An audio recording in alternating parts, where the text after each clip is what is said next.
저는 여기 삼성그룹에서 한 14년간 일을 했습니다. 그래서 이 인어항과 비슷한 또 용인에 있는 용인 자연농원 근처에 있는 그 인재원인가요? 거기는 아주 자주 드나들어서 이런 분위기에 상당히 익숙한 편입니다. 그래서 저는 이제 국내에서 한 6년 근무했고 런던 지점에서 4년, 또 뉴욕 지점에서 4년 그렇게 근무를 했고요. CJ 제일제당에서 주로 원당 구매, 선물 거래 뭐 이런 쪽, 그다음에 해외 사업 개발 뭐 주로 이런 일을 하다가 95년도에 회사를 그만두고 그로부터 한 20년간 여러 가지 사업을 했습니다. 벤처 기업을 한 10개 이상 했는데 뭐 그중에 한 많이 망했고요. 그중에 또 몇 개는 잘 된 것도 있는데 그중에 하나가 제가 1999년도에 팍스넷이라고 하는 인터넷 기업을 창업을 했습니다. 뭐 증권 투자하시는 분들은 대부분 아시는데요. 그때 99년도가 이제 인터넷 붐이 있었고 그다음에 코스닥도 굉장히 뜨고 그래서 그때 꽤 잘 나가던 기업이었는데 제가 4년 정도 경영을 하다가 SK텔레콤에 팔았고 그 후에 이제 다시 SK텔레콤이 아시아경제에 팔아서 이번 달에 상장을 했습니다. 그래서 지금도 잘 하고 있는 회사고요. 그 다음에 제가 2000년도에 또 핑거라는 회사를 창업을 했습니다. 이 회사는 핀테크 회사인데요. 핀테크가 한 작년 정도부터 이제 각광받기 시작했는데 제가 너무 일찍 해갖고 참 고생 많이 했습니다. 이 사업이라는 게 항상 타이밍이 중요하잖아요. 그죠? 이것도 제가 한 4년 경영하다가 후배한테 물려줬는데 후배가 상당히 잘해서 지금은 핀테크 기업 중에서 대표적인 기업입니다. 그래서 제가 또 이것 말고도 또 음악 관련된 디지털 플랫폼 회사도 했는데 제가 주로 관심이 있었던 게 디지털 플랫폼 회사들이었어요. 결과적으로 보면은 뭐 잘한 선택이라고 할 수 있죠. 지금 세계적으로 아주 각광받는 회사들이 대부분 디지털 플랫폼 회사잖아요. 미국의 10대 기업 중에 한 6개가 디지털 플랫폼 회사죠. 근데 어쨌든 뭐 제가 그렇게 크게 성공하지 못했고 그 후에 이 분야를 떠났다가 작년에 다시 제가 이 분야로 돌아왔는데요. 블록체인이라는 기술을 보고 이 블록체인 기술이 디지털 플랫폼으로서 굉장히 중요한 기술이 될 것 같고 이게 금융과 IT가 결합된 그런 분야입니다. 그래서 뭐 제가 할 만하다라는 얘기도 있고 그래서 이제 저희 다른 팀들과 좀 모였어요. 그래서 그때 그 수원에서 시민화폐를 만들었던 팀, 블록체인 기술을 이용해서 로컬 커런시라고 하죠. 그 팀과 결합을 해서 제가 이제 블록체인 OS라고 하는 회사를 만들었습니다. 블록체인이라는 거는 아까 말씀드렸고 OS, 여기서 말하는 OS는 오퍼레이팅 시스템입니다. 운영 체계죠. 그래서 저희가 이렇게 회사 이름을 지은 이유가 1980년대 PC 시대에는 윈도우즈라고 하는 OS가 있었고 그다음에 95년경부터 인터넷이라는 시대에는 익스플로러라고 하는 일종의 OS죠. 그다음에 이제 모바일 시대가 되면서 안드로이드와 iOS 시대가 열렸다면 완전히 또 새로운 패러다임이 시작되는 블록체인 시대에는 블록체인 OS가 필요하다라는 생각을 가지고 블록체인에 걸맞는 OS를 한번 만들어보자 이런 굉장히 야심적인 목표를 가지고 이제 회사를 작년에 시작을 했습니다. 근데 어쨌든 이런 새로운 그 IT 기술에 OS를 만약에 성공적으로 할 수만 있다면 대단히 큰 사업이 될 수가 있겠죠. 오늘 오신 분들 보니까 LG CNS나 뭐 U+에 계신 분들 IT 분야 잘 아시기 때문에 그분은 뭐 쉽게 이해하실 수 있을 텐데요. 그래서 이제 본격적으로 블록체인과 관련된 얘기를 시작하자면 금년 1월 달에 다보스 포럼에서 4차 산업혁명 얘기를 시작했죠. 그때 4차 산업혁명의 핵심을 극도의 자동화와 연결성이다 이렇게 얘기합니다. 그러면서 여기에서 가장 중요한 기술이 빅데이터 기술과 블록체인 기술이다 이렇게 얘기를 합니다. 4차 산업혁명에 대해서 뭐 인공지능도 있고 뭐 IoT도 있고 굉장히 많은 얘기를 하지만 이렇게 블록체인이 굉장히 중요한 기술이라고 얘기하는 거는 아마 잘 모르시는 분들이 꽤 계실 텐데요. 근데 이번에 다보스 포럼에서 1월 달에 4차 산업혁명 얘기를 본격적으로 하기 전에 작년 5월 달에 약 21개 정도의 중요한 미래 기술에 대해서 이렇게 예측한 보고서가 나왔습니다. 거기 보면은 여기 뭐 스토리지 포, 로봇, 그다음에 뭐 IoT, 빅데이터, 3D 프린터 뭐 이런 21개 기술에 대해서 변곡점이 언제가 될 것이냐. 그러니까 싱글라리티라고 하죠. 어떤 특이점을 지나서 폭발적으로 성장하는 포인트가 언제일 거를 예측하는 전문가 서베이를 이용해 갖고 보고서를 만든 게 있는데요. 여기 보면은 비트코인과 블록체인과 관련된 게 두 가지 아이템이 나옵니다. 2023년에 Government and Blockchain이라는 아이템이 나오고요. 23년부터 정부 운영에 있어서 블록체인이 급격하게 적용되기 시작할 것이다 라는 거고, 그 다음에 2027년에는 비트코인과 블록체인이라는 아이템이 있는데, 이 비트코인과 블록체인이 국제화폐로서 굉장히 중요한 역할을 하기 시작할 것이다, 이런 예측 보고서를 냅니다. 그래갖고 2027년이 되면 전 세계 총생산의 약 10%가 블록체인에 의해서 저장될 것이다, 이런 얘기를 하거든요. 이게 무슨 뜻이냐면 지금 전 세계 GDP가 약 한 80트릴리언 달러쯤 됩니다. 이게 성장률 약 3%로 생각하면 2027년에는 약 100트릴리언 정도 되죠. 근데 이제 지금 전 세계적으로 크립토커런시, 그러니까 블록체인에 의해서 발행되는 국제화폐가 약 한 10빌리언 정도 됩니다. 12조 정도 되거든요.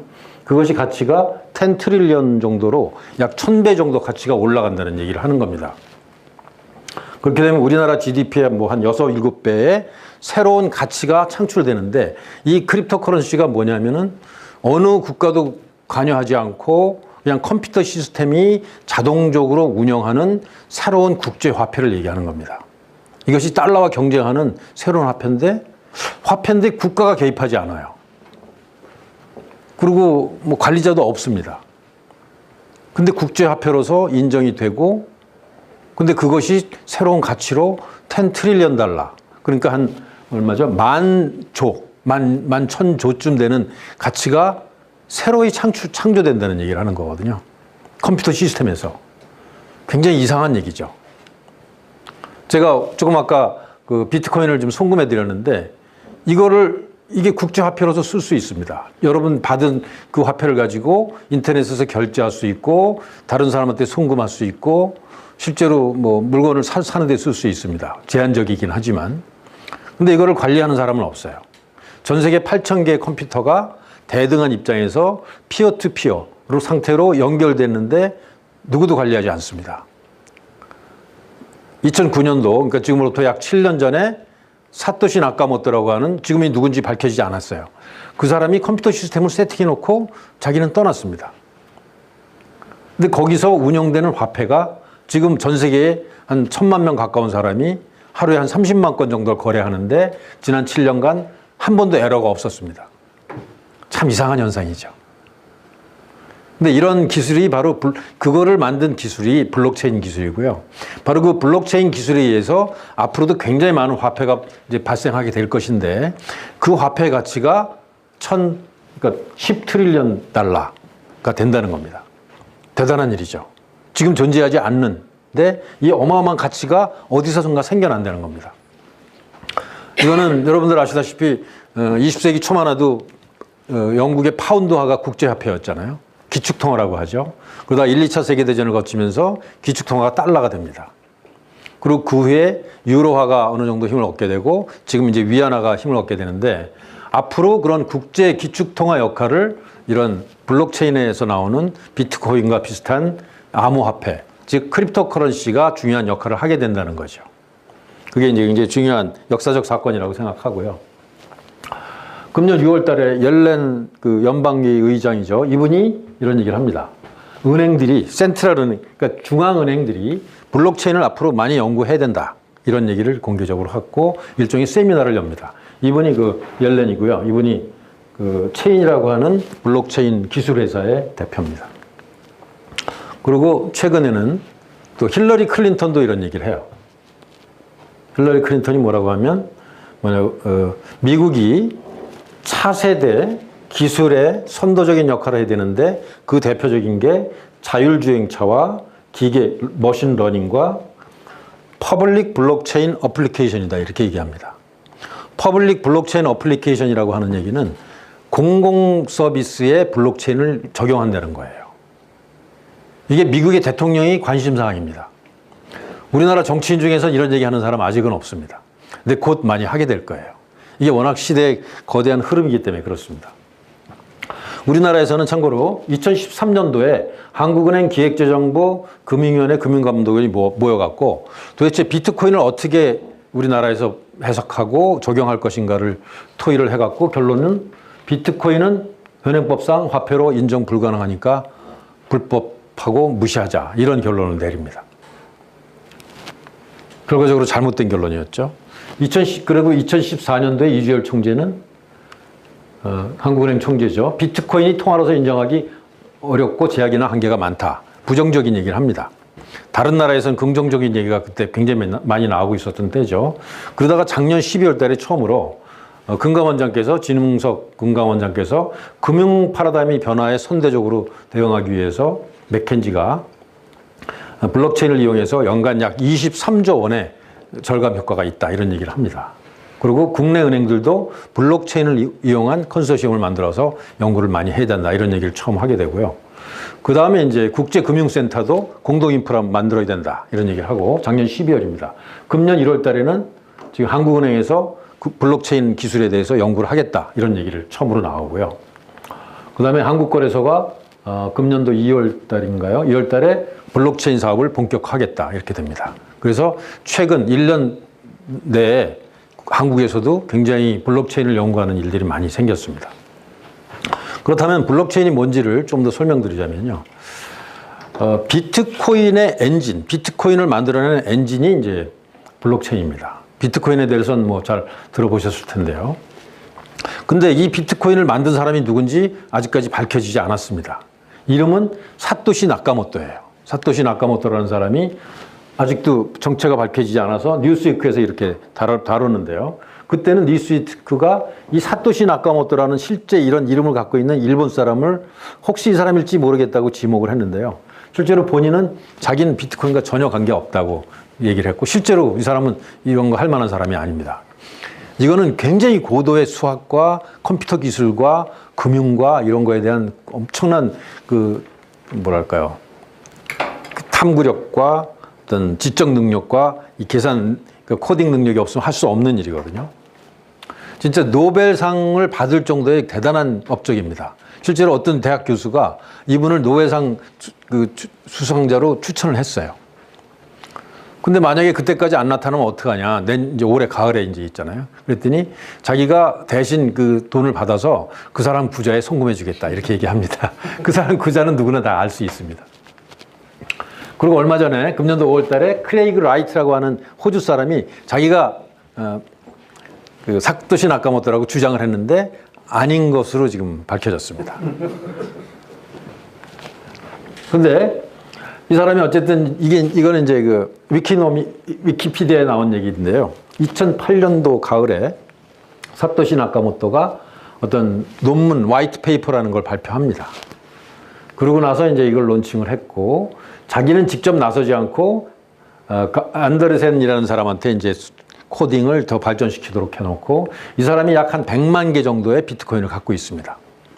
2009년도에 시작해갖고 초기에는 자기가 다 채굴이라는 걸 했거든요.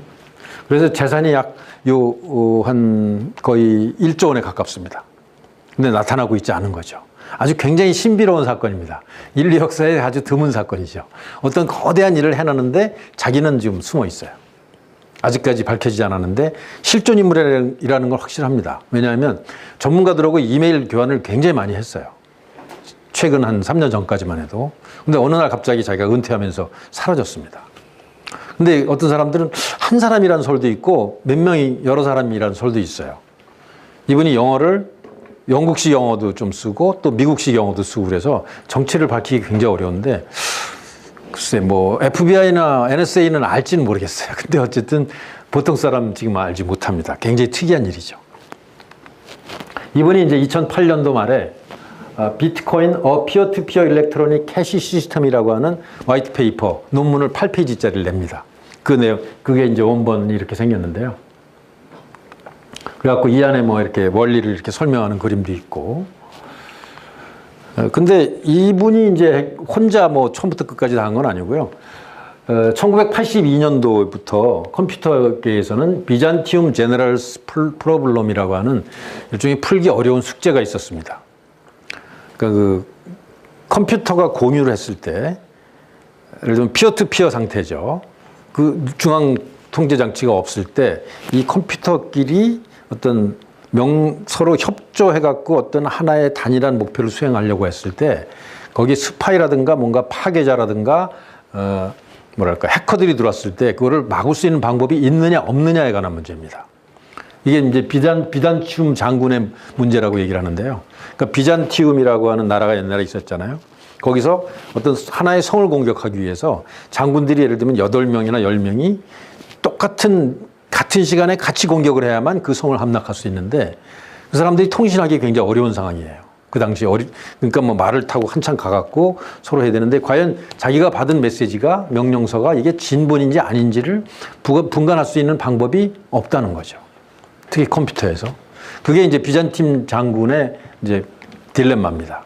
그 문제를 거의 30년 동안 사람들이 풀지를 못했어요. 컴퓨터상에서. 근데 이 문제를 푼 겁니다. 그래갖고 8,000개의 수천 대의 컴퓨터가 서로 통신을 하는데 해커의 공격이나 어떤 스파이의 공격이나 어떤 무슨 사기 치려는 사람들의 공격을 완벽하게 막을 수 있는 피어 투 피어 시스템을 만들었다는 거죠. 그게 이제 그게 바로 블록체인입니다.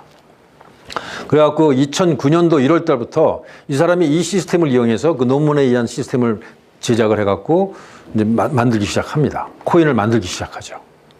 코인을 만드는 방법이 어떻게 되냐면은 블록을 하나 만들 때마다 코인을 이 시스템에서 생산을 합니다. 처음엔 제로에서 시작해서 25개씩 이제 처음에는 50개씩 생산을 합니다. 10분마다 블록이 하나 생기거든요. 10분마다 50개씩 코인이 쭉 생기는 거죠. 그래갖고 이건 이제 2012년인데 2009년부터 이때까지는 가격이 형성되지 않았고 그냥 10분마다 코인이 쭉 생산된 겁니다.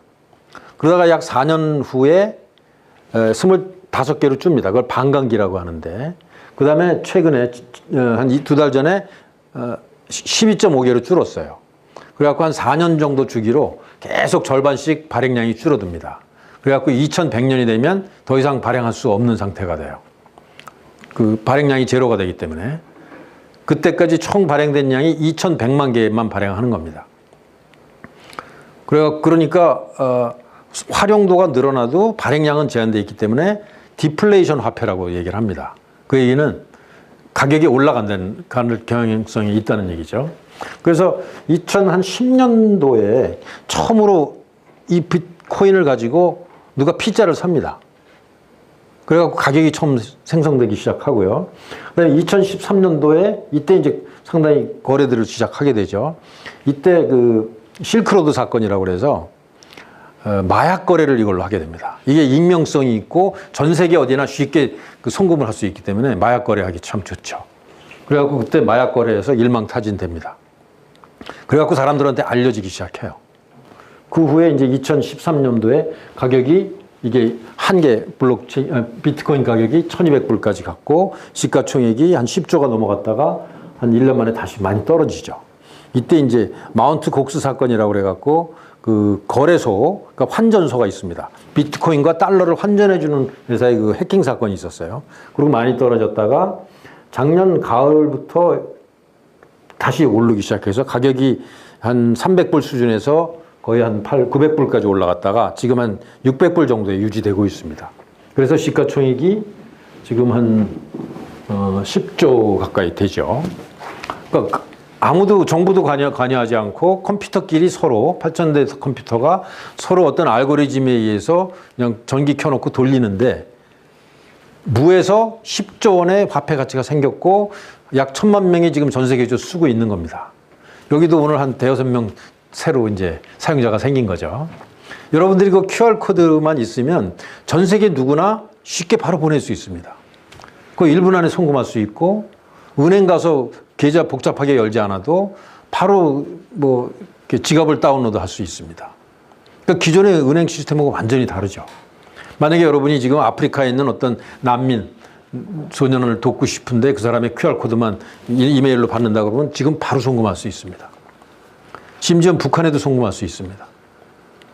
굉장히 특이한 거죠.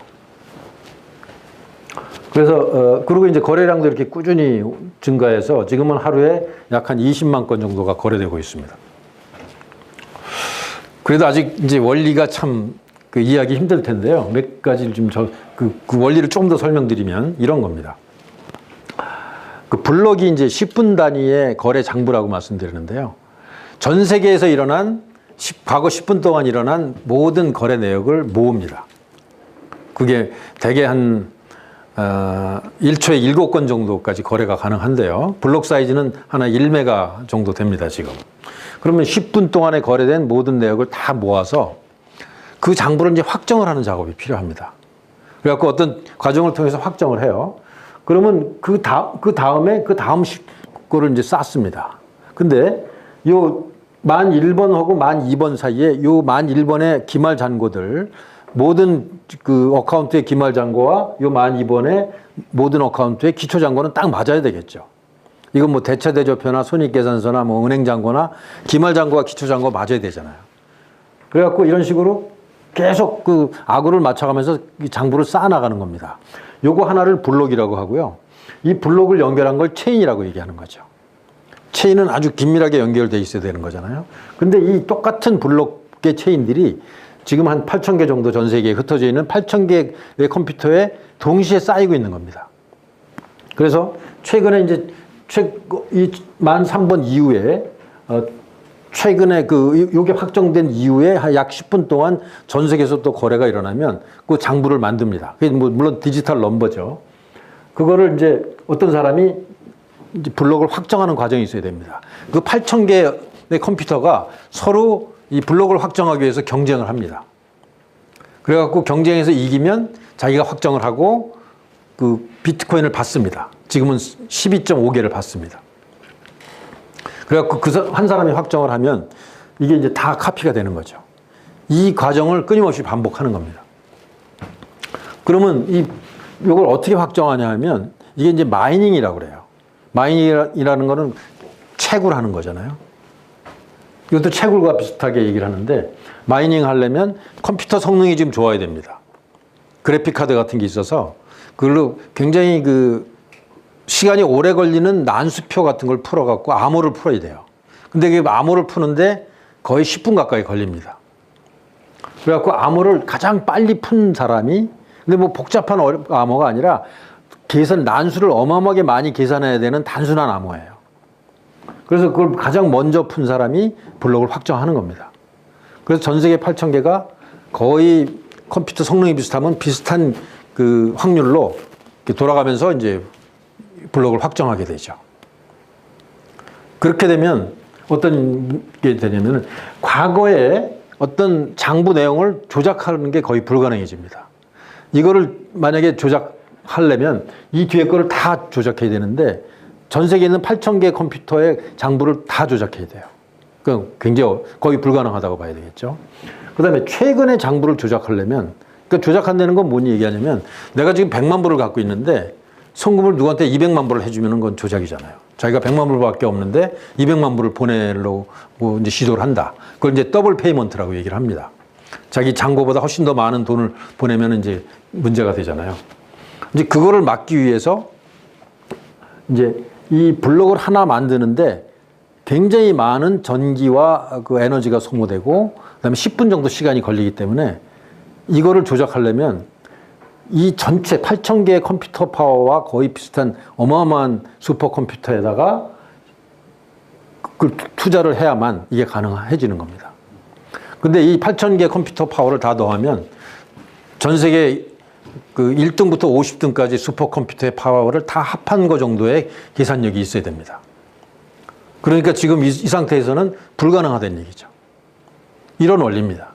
이게 비잔티움 장군의 어떤 그 문제를 해결한다는 얘기는 뭐냐면 그 문서를 보내는 메시지를 굉장히 비싸고 굉장히 만들기 어려운 어떤 실 같은 거를 만약에 붙이게 한다면 조작이 불가능할 것이다. 믿을만 할 것이다. 뭐 그런 원리로 대강 생각하시면 됩니다. 이 원리를 이제 만들고 실제로 구현해낸 거죠. 그리고 지난 7년간 한 번도 사고가 없었습니다. 그러니까 앞으로도 사고가 없을 거라고 이제 예상하는 거고, 물론 뭐 소소한 문제들은 있었고, 이 블록체인 말고 블록체인과 환전하는 데서는 굉장히 많은 사고가 생겼어요.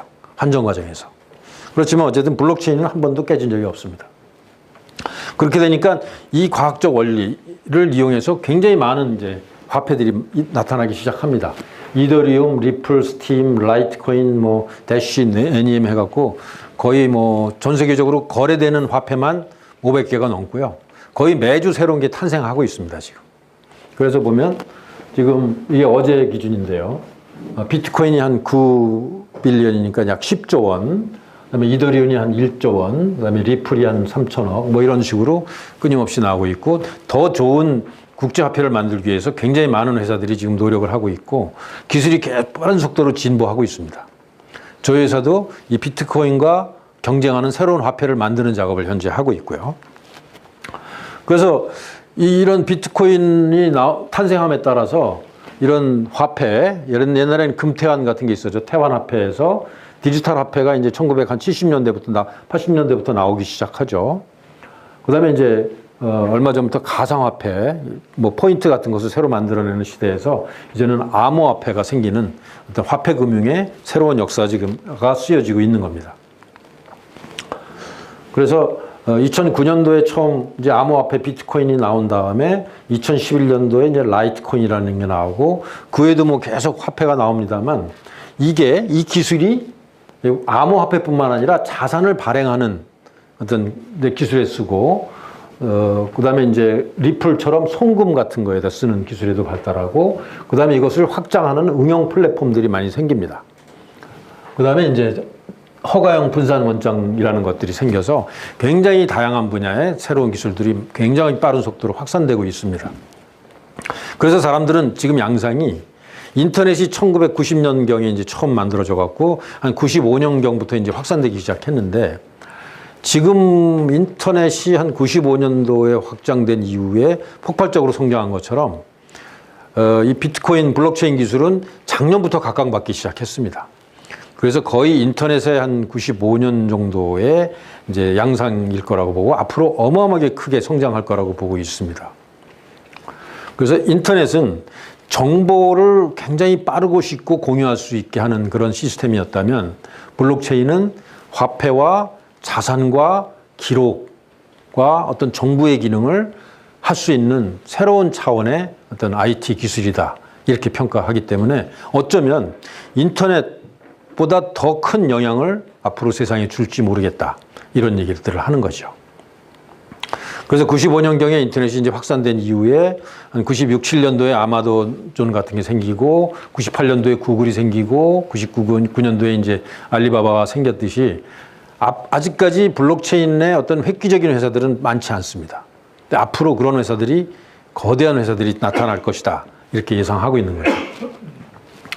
일단 이제 블록체인의 여러 가지 응용 분야 중에서 핀테크 쪽을 보면은요, 물론 이제 그 화폐 기능을 하기 때문에 핀테크가 가장 익숙하죠. 골드만삭스가 셀트코인이라는 것을 작년 12월 달에 개발을 하기 시작했습니다. 골드만삭스는 약 3만 명 중에서 거의 10,000명이 넘는 사람들이 IT 인력으로 바꿨습니다. 옛날에는 주로 인베스트먼트 뱅킹을 주로 하던 회사에서 자기네들은 이제 IT 회사다, 이렇게 얘기하면서 이런 블록체인 기술을 이용해서 대규모 소비자를 확보하려는 전략으로 지금 가고 있는 것 같습니다. JP모간도 블록체인을 지금 개발하고 있고요. 그다음에 일본의 미즈호 은행도 개발을 시작했습니다. 일본의 미쯔비시 도쿄 UFJ 은행도 일본판 그 블록체인을 만들기 시작했고요. 근데 일본이 특이하게 이쪽에 굉장히 빠르게 움직이고 있습니다. 그래서 국가적으로 이 블록체인 비트코인 화폐를 공식 화폐로 처음으로 인정을 했어요. 그다음에 캐나다 중앙은행이 또 블록체인 기반 화폐를 만들기로 했는데, 이게 약간 다른 점은 그 비트코인이나 뭐 이더리움이나 이런 화폐들은 자체로 생산한 화폐를 가지고 다른 화폐와 환율이 계속 바뀝니다. 근데 캐나다에서 하는 이 바로 캐드 코인은 그냥 캐나다 달러를 1대1로 만드는데 운영만 이 블록체인 기술을 이용하는 겁니다. 환율은 1대1로 유지하는 거죠. 영국은행도 비슷한 작업을 합니다. RS 코인이라고 만들고 있죠. 이것도 파운드화와 1대1 화폐입니다. 그리고 러시아 중앙은행도 지금 그 작업을 하고 있고요. 근데 러시아는 특이하게 비트코인을 지금 불법화하려고 굉장히 노력을 많이 했어요. 왜냐하면 국가가 통제하기 어렵습니다. 외환송금을 통제하기 어려워요. 특히 중국이 굉장한데요. 비트코인의 가장 큰 수요 국가는 현재 중국입니다. 거래소도 가장 큰 거래소가 중국에 있고 비트코인을 컨펌하는 마이닝하는 컴퓨터 한 8,000개 중에서 6,000개 이상이 중국에 있습니다. 그리고 중국 사람들이 외화 송금이 굉장히 자유롭지 않잖아요. 그리고 그 은행 거래 내역을 중국 정부가 들여다볼 가능성이 있는데 이거는 그렇게 못합니다. 외국으로 쉽게 송금할 수 있고요. 그리고 최근에 지난달인가요? 전 세계 중앙은행이 90개가 모여서 블록체인을 지금 연구해야 되겠다라는 얘기를 시작했습니다. 근데 왜 이런 현상들이 급속하게 일어나냐면 이게 4차 산업혁명하고 상당히 밀접한 관계가 있고요. 그 중에서 특히 마이너스 금리와 관계가 있습니다. 지금 4차 산업혁명 시대의 특징 중에 하나가 자본이 넘치는데 쓸 데가 없는 현상이거든요. 옛날에는 자본이 부족해갖고 돈의 가격이 비쌌잖아요. 이자율이 비쌌죠. 근데 지금은 돈 넘치는데 투자할 데가 마땅치 않아요. 자본이 중요하지 않은 시대가 된 겁니다. 자본은 흔합니다. 그러니까 이자율이 마이너스가 된 거죠. 근데 이자율이 마이너스가 되면 어떤 현상이 나타나냐면 이런 현상이 나타납니다. 이건 오늘 신문에 나온 건데요. 유럽 중앙은행에 맡긴 2,500조의 현금을 은행들이 인출하겠다는 거예요. 왜냐하면 자기가 그걸 맡기면 돈을 수수료를 줘야 됩니다. 중앙은행에.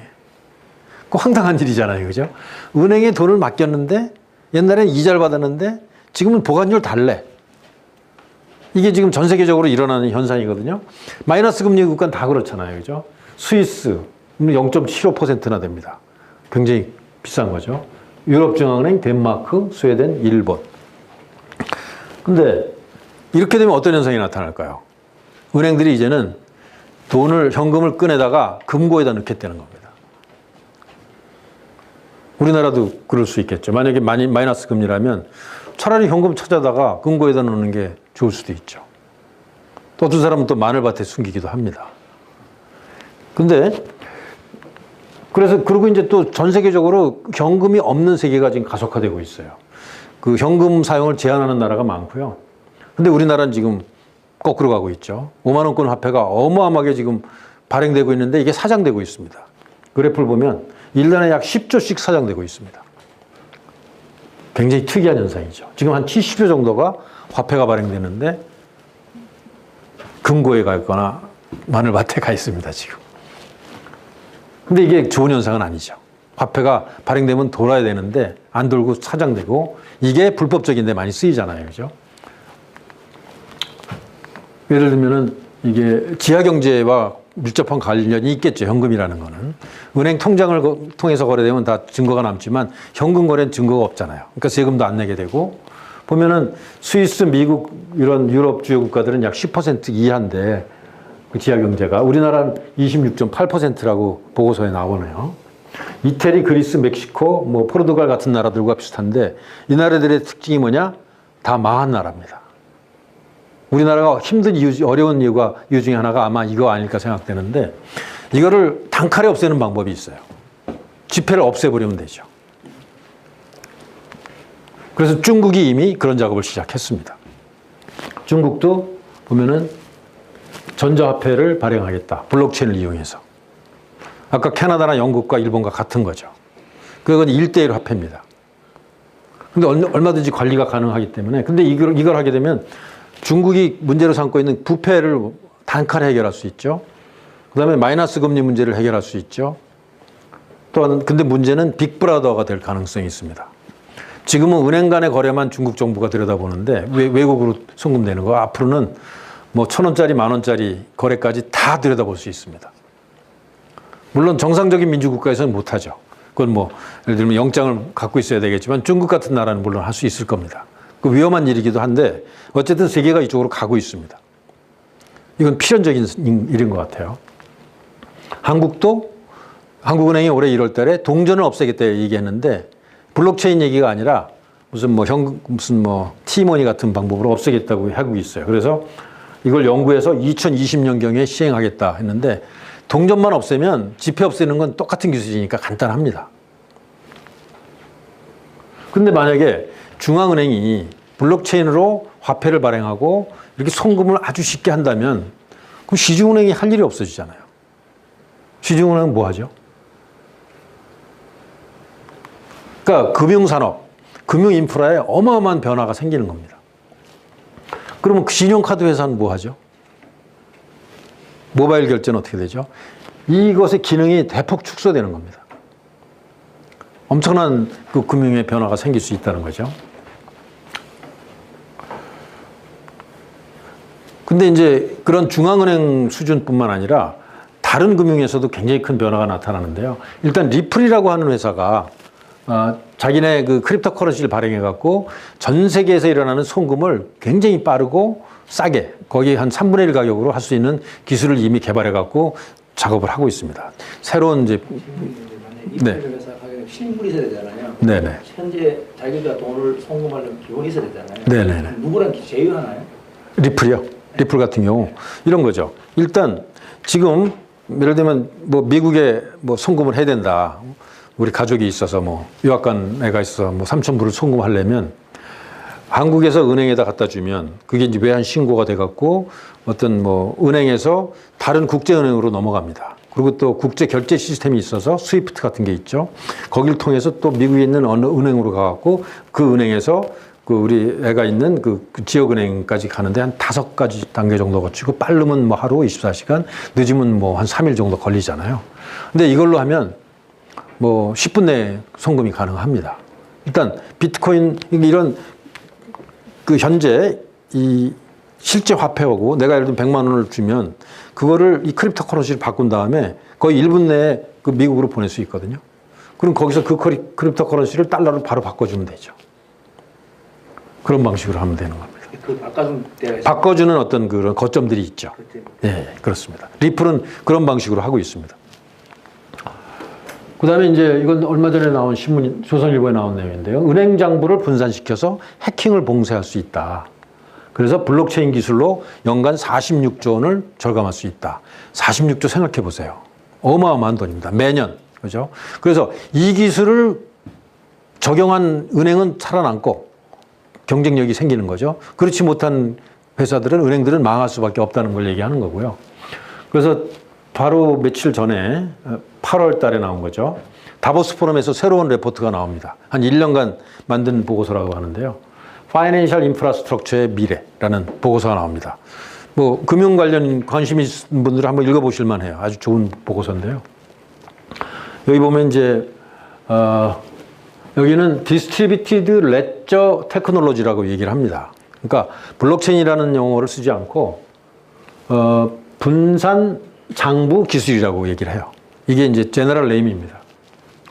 그래서 24개 국가에서 지금 연구하고 있고 2,500개 이상의 그 특허가 파일되어 있고 90개 이상의 은행들이 지금 컨소시엄을 만들었고 90개 이상의 중앙은행들이 지금 관여되어 있고 한 1조 5천억 정도가 벤처 투자됐고 최근 한 3년 사이에 네, 여기 이게 중요한데요. 80% 이상의 은행들이 2017년 내년까지 이 블록체인 그 기술 개발을 본격 시작할 것이다. 이런 보고서를 냅니다. 그래서 이제 크레딧 카드에서 ATM에서 전자거래에서 디지털 뱅킹에서 이 새로운 금융 기술이 생기는데 바이오메트릭, 그러니까 생체 인증 기술이죠. 클라우드 컴퓨팅, 그다음에 뭐 디스트리뷰터 이런 것이 결합돼서 완전히 새로운 금융 인프라가 전 세계적으로 생길 것이다. 이렇게 예상을 하고요. 그래서 전통적인 국제 금융 시스템이, 국제 송금 시스템이 이런 구조에서 이런 구조로 완전히 뒤바뀐다는 겁니다. 너무 이제 전문적인 얘기라서 제가 설명은 하지 않겠는데요. 그다음에 손해보험의 사정, 그 보상 문제도 이런 구조에서 이런 구조로 완전히 바뀐다는 겁니다. 블록체인을 이용해서. 그다음에 신디케이트 론도 이런 구조에서 이런 구조로 완전히 바뀐다는 거고요. 무역금융도 완전히 구조가 바뀌게 된다는 거죠. 훨씬 더 싸고 빠르고 안전하게 된다는 겁니다. 그다음에 중간에 어떤 관리자가 필요 없는 디스인터미네이션 현상이 생긴다는 그런 얘기입니다. 근데 이제 이 블록체인 기술에서 스타들이 여러 명 태어났습니다. 그 중에 한 분이 이제 이 사람인데요. 블라이드 마스터스라는 사람인데 혹시 들어보신 분, 이름 아시는 분? 이분이 월스트리트에서는 굉장히 유명한 사람입니다. 나이는 젊은데 69년생인데 이 사람이 이렇게 얘기를 하죠. 블록체인 기술이 거의 모든 것을 변화시킬 것이다. 근데 이 블라이드 마스터스가 어떤 사람이냐면 에인젤 오브 디스트럭션이라고 알려져 있어요. 파괴의 여신입니다. 뭘 파괴했냐? 그래갖고 이상한 아주 나쁜 이미지로 그려지는 사람인데요. 월스트리트에서 27년간 JP 모간에 근무하면서 Most Powerful Woman on Wall Street라고 돼 있어요. 이 사람이 CDS를 개발한 사람입니다. 크레딧 디폴트 스왑이라는 걸 만들어서 2007년도에 세계 금융위기를 만들어낸 장본인이다 이렇게 얘기하는 사람들이 있죠. 월스트리트에서 굉장히 유명한 사람인데요. 그래서 페드에서 이렇게 조사도 좀 받았고, 그다음에 이제 크레딧 디폴트 스왑에 빗대 갖고 비트코인 디폴트 스왑을 이 여자가 만드는구나 해갖고 이 사람이 얼마 전에 작년부터 이 비트코인과 블록체인 사업에 본격적으로 뛰어들었습니다. 그래갖고 이게 이제 그 인터뷰하는 기사인데요. 그래서 비트코인을 잊어버리고 블록체인에 집중해라 이런 얘기를 했는데, 그래서 디지털 에셋 홀딩스라는 회사를 만듭니다. 그래갖고 여러 가지 그 스타트업들을 인수를 하고요. 그래갖고 3,500만 불 정도를 펀드레이징을 해서 지금 본격적인 사업을 많이 하고 있고, 그 중에 하나가 이제 호주의 증권거래소에 그 시스템을 납품합니다. 700만 불짜리. 근데 그 시스템이 뭘 하는 거냐면, 지금은 여러분들 증권거래 해보신 분들 아시겠지만 내가 주식을 갖고 있는 걸 팔면 그 돈을 받는데 3일 걸립니다. 3일 있어야 돈을 내가 받을 수 있거든요. 근데 그거를 1시간 내에 할 수 있는 그런 시스템을 만드는 거예요. 그게 블록체인이 있으면 가능하다는 거죠. 내가 증권을 갖고 있는데 이걸 팔았지만 그 판돈이 제대로 팔렸는지, 그것이 증권 예탁원에 갔다가 그다음에 굉장히 복잡한 과정을 거쳐갖고 이 사람이 판돈이 지금 이렇게 줄 수 있다. 이런 게 현재 전 세계 거의 모든 증권 거래 시스템이 다 그렇게 돼 있습니다. 근데 블록체인을 이용하면 그걸 굉장히 단순화시킬 수 있고 굉장히 싸게 할 수 있다는 거죠. 그래서 호주의 증권거래소가 이 프로젝트를 바로 이 블라이드 마스터의 회사한테 맡긴 겁니다. 근데 이 비트코인 자체만 갖고는 상용화에 여러 가지 어려운 점이 있어요. 문제점들이 있어요. 첫 번째는 가격 변동폭이 너무 커서, 아까도 보셨지만 막 1,000불 넘어갔다가 300불까지 떨어졌다가 지금 과거 1년 사이에 막 3배 올랐다가 하니까 화폐로서 약간 좀 쓰기가 곤란한 점이 있겠죠. 그 다음에 어카운팅으로 쓰긴 좀 어렵겠죠. 화폐 기능 중에 하나가 어카운팅 하는데 쓰는 거잖아요. 그 다음에 아직까지는 대중의 인식이 낮고 상용화가 좀 부족하다는 거고요. 그 다음에 관리가 좀 어렵습니다. 내가 지금 이제 아까 비트코인을 저한테 받으신 분이 만약에 그 핸드폰을 잊어버리면 그거 어디 가서 찾을 데가 없어요. 그리고 한번 성공하면 도로 받기가 어렵습니다. 어떤 그런 좀 어려운 점이 있고요. 그 다음에 해킹이 가능성이 있어요. 블록체인 자체는 해킹되지 않지만 내 핸드폰은 해킹이 되거든요. 그 다음에 거래소가 해킹되는 사례는 여러 번 나타났습니다. 그 다음에 프라이버시 보장이 안 되는 특징이 있어요. 뭐냐면, 거의 모든 거래가 전 세계적으로 누구나 다 들여보다 볼 수 있게 되어 있습니다. 현재, 비트코인은. 근데 물론 익명성이 있어요. 그 계좌번호가 아까 저 받으신 보면, 그거 보면 한 30개 정도의 숫자와 이제 알파벳으로 되어 있는 계좌 번호가 지금 갖고 계신 거거든요. 근데 그게 누군지는 모르지만 그 내역이 모든 사람들한테 다 공개되어 있습니다. 8,000개 컴퓨터에 다 담겨져 있어요. 그러니까 프라이버시가 보장되는 측면도 있고 익명성이 있으니까. 그렇지만 어떤 계좌에서 어떤 돈이 어느 시점에 얼마큼 갔다는 거는 모든 기록이 다 공개되어 있습니다. 그러니까 누가 파고 들어가면 찾을 수가 있는 거죠. 그래서 프라이버시 보장이 잘 안 되는 측면이 있고요. 그다음에 금융실명제가 하기 어렵습니다. 아까 제가 송금을 해드렸는데 요즘 금융권에서 중요한 게 Know Your Customer. 당신 커스터머 누군지 금융실명을 확실히 해라. 이게 이제 전 세계적인 금융의 스탠다드인데 그게 지금 없이 할 수 있는 금융 시스템이죠. 그렇기 때문에 자금 세탁이 가능합니다. 그래서 랜섬웨어에 많이 쓰죠. 그래갖고 이번에 어느 인터넷 기업이 해킹당하고 나서 해킹한 회사에서 너희들 이거 문제를 해결하려면 나한테 비트코인을 얼마 보내라. 이게 굉장히 많습니다, 요새. 랜섬웨어라고 그러죠. 컴퓨터 시스템을 인터넷 사이트를 다 차단시킨 다음에 해커가 이거를 복구하려면 너 비트코인 얼마 보내라. 이런 범죄가 굉장히 많이 일어나고 있습니다. 그런데 쓰이고 있는 거죠. 이런 문제들이 있는 거예요. 그렇지만 뭐 그 말고도 장점은 굉장히 많죠. 예를 들면 여러분들 국민은행 계좌를 뭐 갖고 계신 분 많이 계실 텐데요. 국민은행에 전산센터가 있습니다. 그리고 백업 센터가 2개 있어요. 근데 만약에, 이게 진짜 만약인데, 뭐 재난이 일어나거나 뭐 전쟁이 일어나서 전산센터가 3개 다 파괴됐다. 그러면 어떻게 될까요? 거기 있던 자산들이, 은행 계좌들이. 그거 다 없어지는 겁니다. 복구할 방법이 전혀 없습니다. 옛날에는 수기 장부도 있고, 뭐 옛날에는 이렇게 월말마다 오는 통지서라도 있어서, 뭐, 그 페이퍼, 하드웨어 상태로 나와 있는 증거가 있었는데 지금은 아무것도 없잖아요. 그죠? 오로지 컴퓨터에 디지털 정보만 있는 겁니다. 근데 또 다행인 거는 내가 돈 빌린 사람도 증거가 없어질 가능성이 있죠. 어쨌든 지금 은행 시스템이라는 게 그렇게 안전하지 않습니다. 전 세계적으로 똑같아요. 근데 비트코인은 훨씬 더 안전하죠. 예를 들면 8,000개의 컴퓨터 중에서 7,900개가 파괴돼도 100개만 있으면 바로 복구할 수 있습니다. 인터넷만 연결되면 바로 할 수 있어요. 그래서 레질리언스라고 하죠. 그러니까 회복 탄력성이 굉장히 좋은 거죠. 훨씬 더 안전합니다. 그런 측면만 보면. 그리고 비용도 훨씬 싸죠.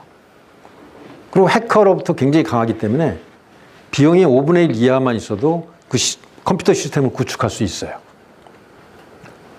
어쨌든 뭐 그런 장점이 많습니다만 이런 단점도 있는 거죠. 빅불처럼 그런 네. 게 실제 교환하는 데가 있습니까? 그럼요. 우리나라도 꽤 있고요. 주로 미국하고 유럽엔 굉장히 많습니다. 현금으로 바꿀 수 있는 데 있어요. 저희 사무실에도 하나 있습니다. ATM 머신. 5만 원짜리 넣으면 바로 나오고 그게 돼 있죠. 그래서 이제 이런 상용화의 난점을 해결하기 위해서 아까 비트코인 같은 거는 이제 퍼블릭 블록체인이라고 그래요. 누구나 쉽게 참여해서 화폐 발행과 관리에 참여할 수 있는 그런 시스템이고, 이거를 이제 프라이빗 블록체인, 이건 이제 전통적인 방법이죠. 프라이빗 블록체인으로 바꾸는 작업을 은행권에서 많이 해서, 은행권은 이런 퍼블릭 블록체인이 아니라 뭐 어떤 권한 주는 거라든가 프라이버시 문제라든가 여러 가지 그 제도에 맞는, 법규에 맞는 이런 거를 만드는 작업을 하는 것들이 있는 거죠. 그 중에 이제 대표적인 게 하이퍼레저 프로젝트라고 그래서 리눅스 재단이 하고 있는 프로젝트가 있고요. 대형 은행들이나 이제 IBM, 시스코, 인텔 이런 데서 참여하고 있죠. 그 다음에 이제 R3 프로젝트라고 그래서 전 세계 아주 거의 뭐 전 세계 100대 은행 중에서 50개 이상 은행들이 모여갖고 국제 결제 시스템을 새로 만듭니다. 지금의 결제 시스템은 스위프트, DTCC, 비자 같은 것이 이제 세계적인 결제 시스템인데 이거보다 훨씬 빠르고 싸게 만드는 거를 이제 만들고 있죠. 작년도에 창업했습니다. 그래서 지금 한 5개 기술을 가지고 지금 만들어 보고 있고요. 우리나라도 하나은행하고 이제 신한은행에서 합류를 했고 중국도 이제 합류하기 시작했습니다. 여기에서 밀리면은 은행이 경쟁력을 잃기 쉽죠. 근데 이게 이제 금융뿐만 아니라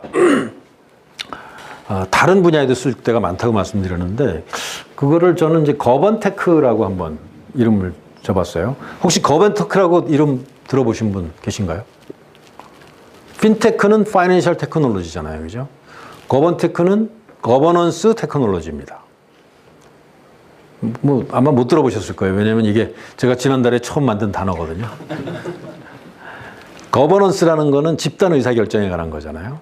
코퍼레이트 거버넌스, 기업의 지배구조 그렇게 얘기하죠. 그다음에 요즘 국회에서 거버넌스 얘기하는데 이건 협치라고 얘기합니다. 그러니까 어떤 집단이 생겼을 때 그 집단이 단일한 의사결정을 해야 될 때 그걸 어떻게 할 것이냐.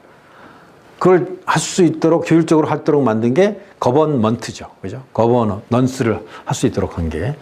그래서 여러분들이 소속돼 있는 뭐 LG전자도 거버넌스 문제가 있고 그다음에 뭐 협동조합도 있고 정당도 있고 거버넌스 문제는 인류의 영원한 숙제입니다. 근데 바로 이 거버넌스 문제를 블록체인으로 해결할 수 있다는 거죠.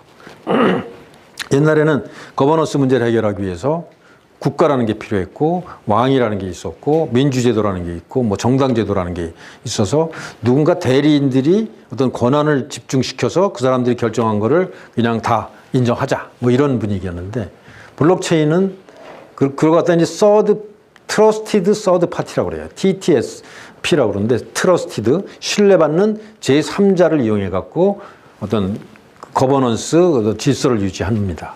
근데 블록체인은 이 시스템, 피어-투-피어 시스템 자체가 이 비잔티움 장군의 문제를 해결했기 때문에 바로 그게 어떤 자체로서 그 트러스티드 바디가 된다는 거죠. 그걸 이용해 갖고 이제 거버넌스 문제를 해결하는 일들이 많습니다. 그래서 그동안은 이제 이 비트코인이나 블록체인을 핀테크라고 했는데 이 블록체인은 어쩌면은 이거는 일부고 거번테크가라고 생각할 수 있다라고 얘기를 하는 거죠.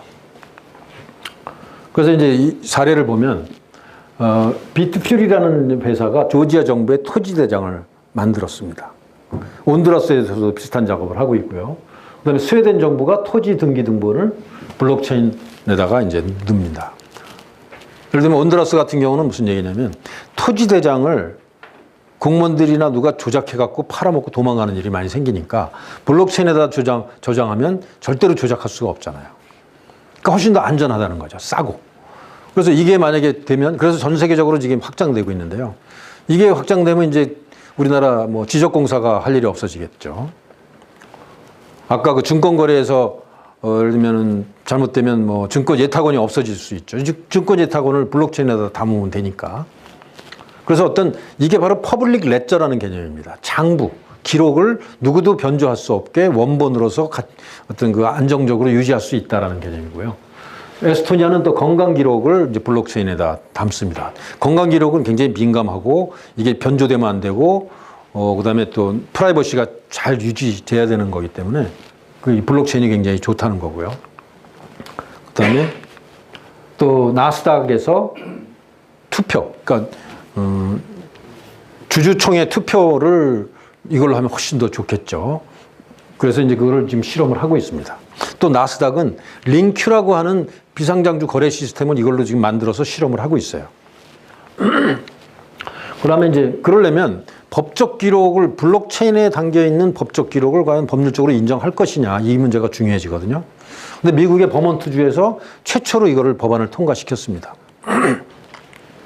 그래서 앞으로는 블록체인에 담겨 있는 예를 들면 토지 대장 혹은 계약서 이것이 법적으로 인정받는 시대가 이제 온다는 거죠. 이 블록체인에서 중요한 개념 중에 하나가 스마트 컨트랙트라는 게 있습니다. 스마트 컨트랙트는 뭐냐면 예를 들면 제 3자가 코딩 형태로 이렇게 기록을 합니다. 예를 들면 배팅을 해요. 내기를 해. 예를 들면 뭐 내년도 대선에서 뭐 누가 이길 거를 배팅하자. 그래갖고 코딩 형태로 블록체인에다가 기록을 해놨다가 그 이벤트가 딱 생기면 바로 돈을 쏴주는 그런 방식입니다. 그러니까 그 에스크로우 어카운트 비슷한 개념, 기능을 하는 거죠. 그걸 멀티시그라고 그래요. 여러 사람들이 그 어떤 이벤트가 생기면 바로 컴퓨터 시스템이 그 계약을 집행해주는 기능을 하는 거죠. 그걸 스마트 컨트랙트라고 하고 또는 오토 익세큐션 컨트랙트라고 얘기하는데 그걸 아주 잘 수행할 수 있습니다. 이 블록체인이. 그런데 그거를 예를 들면 법정에 가서 인정을 받으려면 그 기록을 그 법에서 인정을 해줘야 되잖아요. 그걸 이제 인정하기 시작했다는 거죠. 그리고 스위스에서는 비트코인을 세금으로 받기 시작을 했습니다. 이건 제가 6월 달에 쓴 그 인터뷰한 기사인데 거버넌스 문제와 과학기술을 결합한 거번테크가 앞으로 굉장히 중요한 어떤 사업이 될 것이다. 그런 생각을 한 거고요. 그 다음에 이제 김광원 교수라는 분이 유명하신 행정학자죠. 이분도 이런 말씀 하십니다. 정부의 신뢰가 바닥으로 떨어지니까 민간끼리 P2P 화폐를 교환하는 블록체인을 이용한 신뢰공학으로. 이 블록체인은 신뢰를 만들어내는 거라는 거죠. 그래서 입법, 행정, 사법, 선거 등의 중심축이 정부에서 민간으로 옮겨갈 것이다. 이게 바로 거버넌스의 새로운 시대를 연다는 겁니다. 그것이 가능하게 되는 게 이제 블록체인 기술이라는 거죠. 그래서 금년 1월 달에 영국에서는 블록체인 시대를 여는 비욘드 블록체인이라고 하는 이런 보고서를 만들어서 발표를 합니다. 영국 정부는 블록체인으로 정부 서비스를 대폭 바꾸겠다 이런 의지를 표명한 건데요. 일단 컴퓨터 보안에 강화할 수 있고 복지 전달 체계를 그 효율적으로 할 수 있고 정부 지원금을 투명하게 관리할 수 있고 새로운 일자리를 창출할 수 있고 탈세를 축소할 수 있다. 그래서 분산하면 공개되고 공개되면 투명 사회가 된다라는 슬로건을 가지고 국가의 거버넌스 시스템 전체를 블록체인 베이스로 바꾸는 작업을 지금 영국은 이미 시작을 했습니다. 아까 말씀드린 그 힐러리 클린턴도 비슷한 얘기를 지금 하고 있고요. 그래서 투표 시스템은 이미 블록체인을 이용해 갖고 실명 확인하고 검증 가능하게 지금 많이 하고 있습니다. 이거는 이제 아고라 보팅이라고 그래서 여기 보면 비트코인 베이스 보팅이라고 그러죠. 이거는 이제 스페인에서 시도 이미 된 거고요. 이거는 텍사스 그 자유당에서 이미 투표를 이걸로 했고요. 그다음에 이제 이걸 전문으로 하는 스마트매틱이라는 회사는 전 세계 다니면서 우리나라로 치면 선거관리위원회인데 블록체인 기술을 이용해서 선거 서비스를 해주고 있고요. 그 외에도 뭐 굉장히 많은 일들을 거번테크 개념으로 할 수가 있습니다. 예를 들면 상장기업의 회계라든가 뭐 주총 관리라든가 심지어는 뭐 아파트 관리비를 투명하게 관리할 수 있고 싸게 관리할 수 있는 방법을 쓸 수 있죠. 그래서 저는 내년도 대선에서 이 거버넌먼트 지금 3.0을 박근혜 정부가 굉장히 열심히 추진했죠. 이명박 정부 때부터. 근데 그거보다 훨씬 더 차원을 넘는 거버넌먼트 4.0 시대가 열리지 않겠느냐. 그거를 표방하는 대선 후보가 상당히 지지를 얻지 않겠느냐 그런 추측을 해봤고요. 또 하나는 현금을 폐지해서 부정부패와 이거를 획기적으로 없애면서 동시에 블록체인 기술이 세계적으로 선도할 수 있는 그런 얘기가 아마 대선 국면에 나오지 않겠느냐 그런 추측을 해봤습니다. 아직은 안 나오고 있어요. 그래서 이제 뭐 여러 가지 말씀드렸는데 오늘의 제가 강의 주제로 삼았던 그럼 4차 산업혁명과 이제 블록체인과의 연결관계.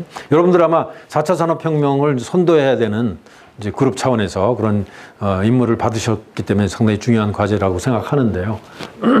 여러 가지 뭐 관계가 있다는 건 이미 뭐 말씀드렸지만 좀 더 정리를 하자면 일단 IoT하고 굉장히 중요한 연결관계가 있습니다. 4차 산업혁명에서 IoT가 핵심 중에 하나인데요. IoT가 이제 몇 가지 문제가 있는데 일단 보안이 굉장히 어렵습니다. 이게 일단 컴퓨터가 작기 때문에 보안 시스템을 넣기가 굉장히 힘들어요. 근데 블록체인을 이용하면 이게 가능해집니다. 저희 회사가 개발하고 있는 기술 중에 하나가 그건데 중앙 컴퓨터를 가지고 어떤 그 보안 문제를 해결하는 게 아닙니다. 그러니까 저희가 안티바이러스의 파일들을 다 모아놔갖고 클라이언트에 보내갖고 너 바이러스 걸렸는지 이렇게 조사하는 게 아니라 피어투피어로 뭐 1000개국 10,000개가 서로 비교해갖고 다 똑같은 상태에 있느냐. 그러면 그 문제가 없는 거고 뭔가 새로운 침투가 있어서 뭔가 잘못된 변형이 일어나거나 스파이웨어가 들어오면 바로 디텍트할 수 있는 시스템이 가능해지는 거죠. 그리고 굉장히 가볍습니다. 그런 기술을 이제 저희도 특허도 내고 그랬는데 어쨌든 이 보안 문제를 해결할 수 있어요. 그래서 지금 기가 IoT 홈, 여러분들 KT가 이제 개발하고 있는 일종의 홈 IoT인데요. 그다음에 드론 같은 거.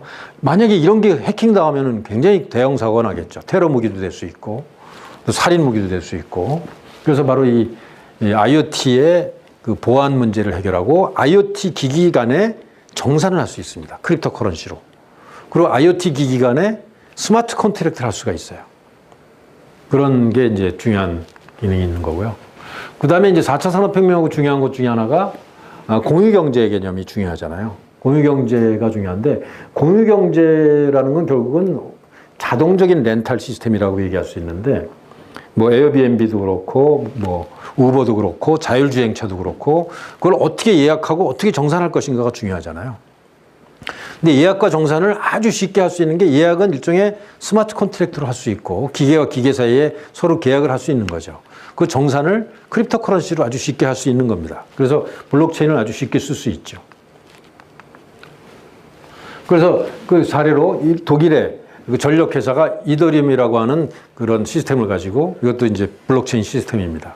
스마트 계약을 지금 테스트하고 있습니다.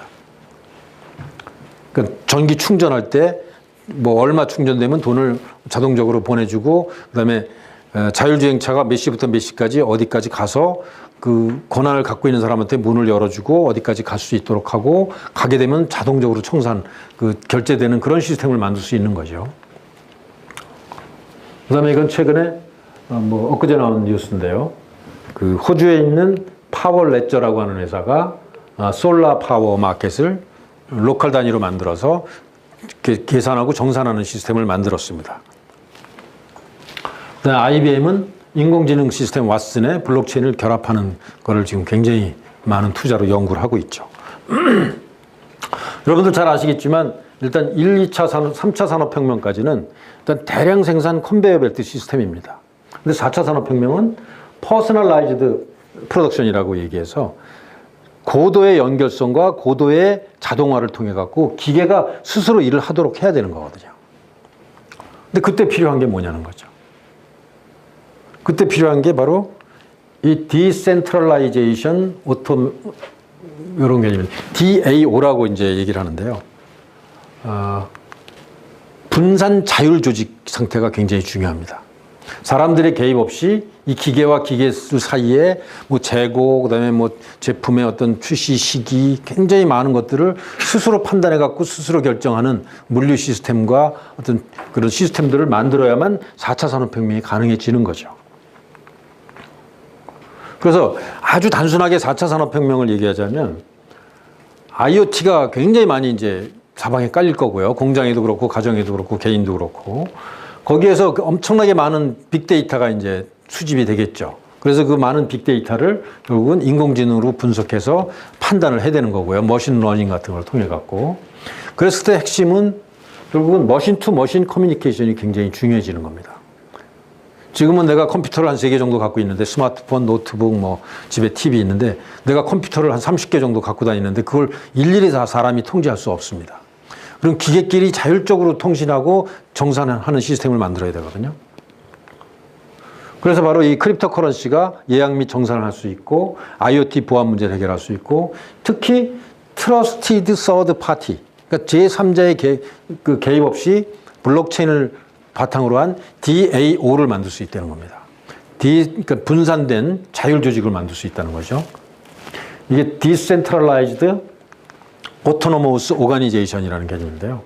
그래서 바로 기술뿐만 아니라 어떤 사회 시스템에도 굉장히 큰 영향을 줄 거라고 보는 건데 이게 바로 이제 아까 말씀드린 Decentralized 분산된 자율 조직입니다.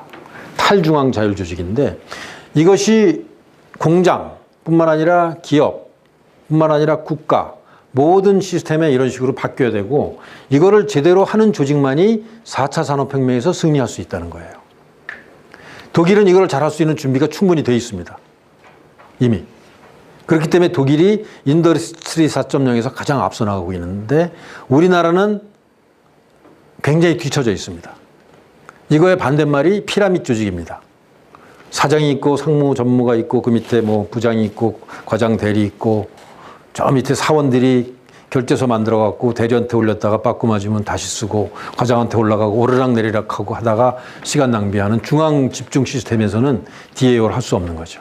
그런 시스템은 그 4차 산업혁명의 자동화 시스템으로 연결되기가 굉장히 어렵습니다. 그래서 바로 이 DAO가 단순히 블록체인뿐만 아니라 4차 산업혁명의 고도의 연결성과 자동화를 하려면 사회 시스템, 기업 시스템도 인사 시스템도 DAO로 바뀌어야 된다는 거고요. 어떤 사람이 이런 얘기를 했습니다. 존스턴이라는 사람이 Everything that can be distributed will be distributed. 결국 분산이 가능한 건 모두 분산될 것이다. 탈중앙화될 것이다. 이것이 바로 미래라고 보는 거죠. 그래서 중앙집중 시대에서 탈중앙화 시대에서 분산화 시대로 가는데 경제도 독과점 경제에서 이런 경제로 가고 국가 집중에서 지방 분권에서 시민자치로 가고 독재 권력에서 대의민주에서 직접민주로 가고 바로 통신사 시스템이 이거죠. 중앙집중. 인터넷은 약간 디센트럴라이즈라고 한다면 블록체인은 바로 디스트리뷰티드 시스템이라고 볼 수 있습니다. 그래서 제가 LG 그룹의 사정은 잘 모르겠지만 그룹 전체 시스템도 앞으로 이런 디스트리뷰티드 시스템으로 이전해야 되지 않을까 하는 생각을 한번 해봤고요. 그런 거를 할 수 있는 이제 시스템들이 많이 개발되고 있습니다. 비트코인의 차세대 블록체인이 바로 이더리움이라고 하는 건데 이더리움은 19살짜리가 만든 거예요. 지금 이제 22살 됐는데 이 블록체인계에서는 아주 획기적인 천재로서 인정을 받고 있는 사람입니다. 그러니까 그 비트코인은 화폐의 송금 시스템에 특화되어 있다면 이더리움은 스마트 컨트랙트를 아주 잘 만들 수 있는 그 튜링 컴플리트 그러니까 거의 모든 것을 블록체인 베이스로 할 수 있는 일종의 소프트웨어 오퍼레이팅 시스템 같은 걸 만든 겁니다. 천재적인 친구죠. 얼마 전에 우리나라에도 왔다 갔는데요. 그래서 이런 블록체인계에 이런 영웅들이 지금 많이 나타나고 있습니다. 그래서 스마트 컨트랙트를 다양한 분야에서 이렇게 쓸 수 있는 것이 나오고요. 그 다음에 이제 우리 교포도 한 명 굉장히 훌륭한 친구가 있습니다. 33살짜리 용재, 권용재라고 하는 친구가 있는데 텐더민트라고 하는 어떤 획기적인 그 컨센서스 알고리즘을 개발했습니다. 저희 회사도 그래서 이 컨센서스를 중심으로 좀 작업을 하고 있고요. 그래서 이제 또 에리스라는 회사가 텐더민트를 이용해서 DAO를 잘 만들 수 있는 그런 플랫폼을 지금 만들고 있습니다. 그래서 크라우드 펀딩이라든가 보팅이라든가 포럼이라든가 뭐 이런 것들을 아주 자유자재로 DAO를 만들 수 있는 블록체인 그 플랫폼을 지금 만들었고요. 그 다음에 이건 약간 다른 분야인데 투자 기회도 꽤 있지 않겠어요? 그러니까 지금 새로운 화폐, 현재까지 존재하지 않는 화폐가 앞으로 10 트릴리언 달러가 새로 생길 때 분명히 투자 기회가 있겠죠. 여러분들 아마 한 70년대에 뭐 압구정도 말죽거리에 땅 샀으면 큰 부자 되셨잖아요. 그보다 더 큰 게 일지 모릅니다. 아직 태어나지 않았는데 지금 저는 비트코인이나 이더리움이 최후의 승자라고 보지 않습니다. 단점들이 꽤 있어요. 95년도에 우리가 애플이 아니죠. 그죠? 야후가 대단했지만 최후의 승자가 되지 못했잖아요. 앞으로 블록체인계에 알리바바 이런 것이 구글 이런 게 태어날 거라는 겁니다. 그래서 그런 걸 준비하는 사람들이 있어요. 윙클보스 그 형제라고 혹시 들어보셨나요? 그 페이스북 창업자 중에 한 명입니다. 근데 서로 이제 재판해 갖고 뭐 지적재산권 갈등이 많이 생겼는데 그래갖고 돈 좀 받았어요.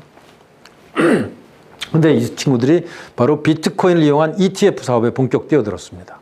얼마 전부터 그래서 미국의 증권시장에서 ETF, Exchange Tradable Fund라고 그래서 우리나라도 지금 ETF가 상당히 각광을 받고 있죠. 투자 수단으로서. 그래서 비트코인을 보통 사람이 투자하기는 좀 복잡하지만 ETF로 만들면 일반 증권처럼 투자하기 쉽고 레버리지를 쓸 수 있습니다. 그래서 이 상품을 만들어 갖고 지금 여기에 전념하고 있고요. 7월 2일 날 얼마 전에 그 블룸버그하고 인터뷰한 기사인데 어쨌든 이런 사람들이 여기에 뛰어들고 있고요. 그래서 아까 보여드린 그림인데 지금 10빌리언에서 한 1000배 정도 가치가 생길 건데 이 가치는 대부분 아직까지 탄생하지 않은 블록체인 화폐 혹은 아직 알려지지 않은 블록체인 화폐라는 점에 착안한다면 비트코인 ETF가 아니라 크립토커런시, 다양한 크립토커런시를 포트폴리오로 만든 ETF가 굉장히 좋은 투자 수단이 될 수 있겠다. 이런 생각을 가지고 연구를 저희도 많이 하고 있습니다. 이걸 하려면 굉장히 기술적으로 어떤 연구를 많이 해야 돼요. 새로 태어나는 그 코인들은 굉장히 싸거든요. 그러면 굉장히 많이 연구를 해야 되는데 문제는 사기도 굉장히 많습니다. 그래서 굉장히 조심해야 돼요. 근데 물론 이제 전문가들은 금방 알아보는데 일반인들은 잘 몰라서 피라미드 같은데 뭐 걸리기도 하죠. 그래서 이제 이런 많은 그 커런시들을 저희는 아주 굉장히 집중적으로 연구를 많이 합니다. 왜냐면 우리 것도 잘 만들어야 되고 또 딴 거를 이제 벤치마크 해야 되니까요. 그래서 저희 이제 블록체인 OS라는 회사가 이제 그런 작업을 하고 있는 회사고요. 그래서 저희는 비트코인이나 이더리움보다 훨씬 더 좋은 시스템을 만들어 보자 그래서 블록체인 OS의 보스코인이라는 걸 지금 제작하고 있고요. 그 다음에 이제 프레딕션 마켓이라고 하는 새로운 영역을 저희가 개척하고 있는데 이거는 뭐 지나가고 그 다음에 이제 앞으로 음악 플랫폼도 블록체인 베이스로 바뀌면은 훨씬 더 중간자를 없애고 싸게 음악 생산자가 바로 소비자들로부터 실시간으로 정산받을 수 있는 시스템이 가능합니다. 지금 같은 경우는 저작권자들, 가수나 뭐 작곡, 작사자들이 정산받는데 한 2달 가까이 걸리고 중간에 있는 그 트러스티드 서드 파티라고 하는 저작권위원회가 신뢰를 잘 못 받고 있죠. 그래서 이런 음악 세계도 많이 판도가 바뀔 수 있고요. 이미 그런 것들이 나오고 있습니다. 뮤즈라는 것이. 그 다음에 이제 아마존이나 알리바바나 이베이 같은 이런 오픈 마켓도 오픈 바자라고 하는 게 이미 나왔는데 이것이 P2P로 활성화되면 크립토 커런시로 정산이 되면 그 수수료가 훨씬 작기 때문에 이게 더 경쟁력이 있을 수가 있다는 겁니다. 그 다음에 이런 그 온디맨드 서비스도 P2P, O2O로 하게 되면 이미 나와 있는데요. 어케이드 시티라든가 라주주 같은 것이 어쩌면은 시간이 지나면 여기가 더 이길 수 있다는 거죠. 지금 세계적으로 각광받고 있는 바로 이런 온디맨드 우버라든가 이런 알리바바라든가 이런 음악 그 콘텐츠 플랫폼들이 어쩌면 시간이 좀 지나면 블록체인 베이스로 만약에 바뀔 수 있다고 생각하면 어마어마한 사업 기회가 생기는 거죠. 대업체별로 만드는 비트코인을 국가가 관리해야 되는 거 아닙니까? 저렇게 무분별하게 하게 되면 네. 부도가 나게 될 경우에 비트코인으로 환산돼 있던 돈들이 다 없어져 버리는 거예요. 네, 그렇습니다. 그걸 막기 위해서 정부가 관리를 한다든지 아니면 뭐 승인을 내준다든지 네네. 그 회사로부터 뭐 담보를 잡아가지고 네네. 총 자산만큼 승인을 한다든지 이렇게 하자면 국가에 있는 국민들이 지금 믿고 하기에는 아무 장치는 완벽하지만 그 회사를 믿을 수가 없다. 그렇죠. 그건 뭐 굉장히 중요한 지적을 하신 건데요. 어떻게 보셔야 되냐면 많은 국가들이 그걸 하려고 노력을 했어요. 국가가 통제해 보려고. 근데 결과적으로 국가가 통제할 수 없다는 걸 깨달은 겁니다. 비트코인을 통제하려면 그 비트코인을 관리하는 회사가 있어야 되는데 관리하는 회사가 없습니다. 그걸 주도하는 사람이 있어야 되는데 만약에 그 사람이 뭐 범죄 혐의가 있으면 잡아가야 되는데 잡아갈 사람이 없는 거예요. 근데 세계적으로 뭐 하루에 몇십만 건씩 계속 거래되고 있습니다. 그래서 거의 유일하게 러시아가 그걸 금지시키려고 굉장히 노력을 했는데 최근에 그걸 포기했습니다. 그러니까 그거를 도저히 막을 수가 없다면 차라리 친구가 되는 게 낫다라고 거의 세계 모든 국가들이 이미 인정을 한 겁니다. 왜냐하면 크립토 커런시는 속성상 누가 통제할 수가 없습니다. 예를 들면 아까 그 이더리움을 그 비탈릭 부테린이라는 친구가 만들었는데 그 친구가 떠나고 그 회사가 없어져도 이 시스템은 돌아갑니다. 굉장히 특이한 P2P 컨트롤 상태이기 때문에 그런 거거든요. 그래서 그 쓰는 사람들이 그 신뢰를 믿는 수밖에 없어요. 그래갖고 비트코인을 뭐 7년 동안 문제 없으니까 나는 그냥 쓸래. 그런 사람들이 많이 존재하면 그냥 그게 국제화폐가 되는 겁니다. 국가라는 권력이 막을 수 있는 방법이 전혀 없다는 거죠. 물론 이제 아까 그 퍼블릭 블록체인은 그렇고요. 프라이빗 블록체인은 완전히 다른 얘기입니다. 이건 기술만 이용해서 전통 시스템, 전통 법률 시스템 안에서 돌아가도록 하는 거죠. 근데 물론 미국은 또 이런 사고에 대비해서 이 블록체인 기반으로 한 그런 그 거래소나 이런 거는 허가 제도로 지금 바꾸고 있어요. 왜냐면 블록체인 화폐, 블록체인 자체는 사고가 안 나는데 거래소에서 자꾸 사고가 터집니다. 그리고 그걸 약간 사기성으로 활용하는 사람들이 있어요. 그래서 블록체인 화폐를 거래하거나 거래소를 만들거나 운영하는 사람들은 허가하는 쪽으로 나가고 있고요. 블록체인 업계, 크립토커런시 업계에서는 각국의 정부가 그런 제도를 만들어주기를 원하고 있습니다. 그래야만 사고가 좀 덜 터지거든요. 뭐 그 정도로 뭐 또 추가 질문은 제가 곧 끝나니까 그때 더 해주시고요. 그래서 저희는 어쨌든 이런 보안 기술과 블록체인 OS와 이런 걸 가지고 장기적으로 이런 블록체인의 새로운 생태계를 만드는데 한 자리 좀 껴보자 뭐 이런 생각을 좀 하고 있습니다. 그래서 저희가 뭐 재밌는 슬로건을 한번 말씀드려 보겠는데요. 여러분들 그 미국 화폐를 보면 In God We Trust라는 단어가 있습니다. 거의 모든 그 달러에는 다 써 있는데 그게 우리는 신을 믿는다라고 하는 미국의 국가 슬로건입니다. 어쩌면은 신 아래서 우리는 서로 신뢰한다 이런 뜻도 있죠. 근데 이 블록체인 기술은 바로 신뢰를 만드는 기술입니다. 신도 없고 국가도 없지만 우리는 시스템 속에서 피어 투 블록체인 시스템 속에서 서로 신뢰할 수 있는 사회를 만들 수 있다. 이런 얘기죠. 그래서 제가 In Blockchain We Trust 이런 한번 생각을 해봤고요. 어쨌든 이런 일을 위해서 저희 회사가 열심히 해보려는데 혹시 여러분들하고 이제 더 뭐 협력하거나 대화하거나 할 수 있는 일이 생겼으면 좋겠습니다. 이상 마치겠습니다. 감사합니다. 질문 있으면 해주시죠. 질문이 많으실 것 같은데. 비트코인도 금리에 따라서 가격 변동이 있을 수 있는 문제가 있나요? 비트코인은 금리 개념이 없습니다. 왜냐하면 누가 예금하는 사람이 없거든요. 이 무한대로 생성되는지는 못할까요? 뭔가 생성되더라도 한정일 건데 그러면 사고자는 사람이 많으면 가격이 올라갈 수 있는. 그 환율의 문제지 이자율의 문제는 아니죠. 그러니까 교환 가치는 바뀌는데요. 대부분의 화폐는 인플레이션 화폐입니다. 전 세계적으로 뭐 대부분의 국가들은 화폐를 발행해서 시니어리지 효과라는 걸 얻으려고 하죠. 시니어리지 효과라고 들어보셨나요? 세계에서 가장 짭짤한 비즈니스가 시니어리지 비즈니스입니다. 뭐냐면 그 화폐 규조 차익이라고 하는 건데, 뭐 예를 들면 100불짜리 금화를 만들 때 금을 뭐 50불어치만 쓰면 나머지 차익에 50불이 생기잖아요. 그걸 시니어리지라고 그러거든요. 예를 들면 지폐를 100불짜리 찍는데 인쇄비는 종이값 보고 인쇄비는 뭐 3불 든다. 그럼 97불이 시니어리지죠. 미국이 금융위기를 당했음에도 불구하고 양적 완화를 통해서 돈을 어마어마하게 세계에다 풀었는데 자국은 인플레이션이 안 일어나잖아요.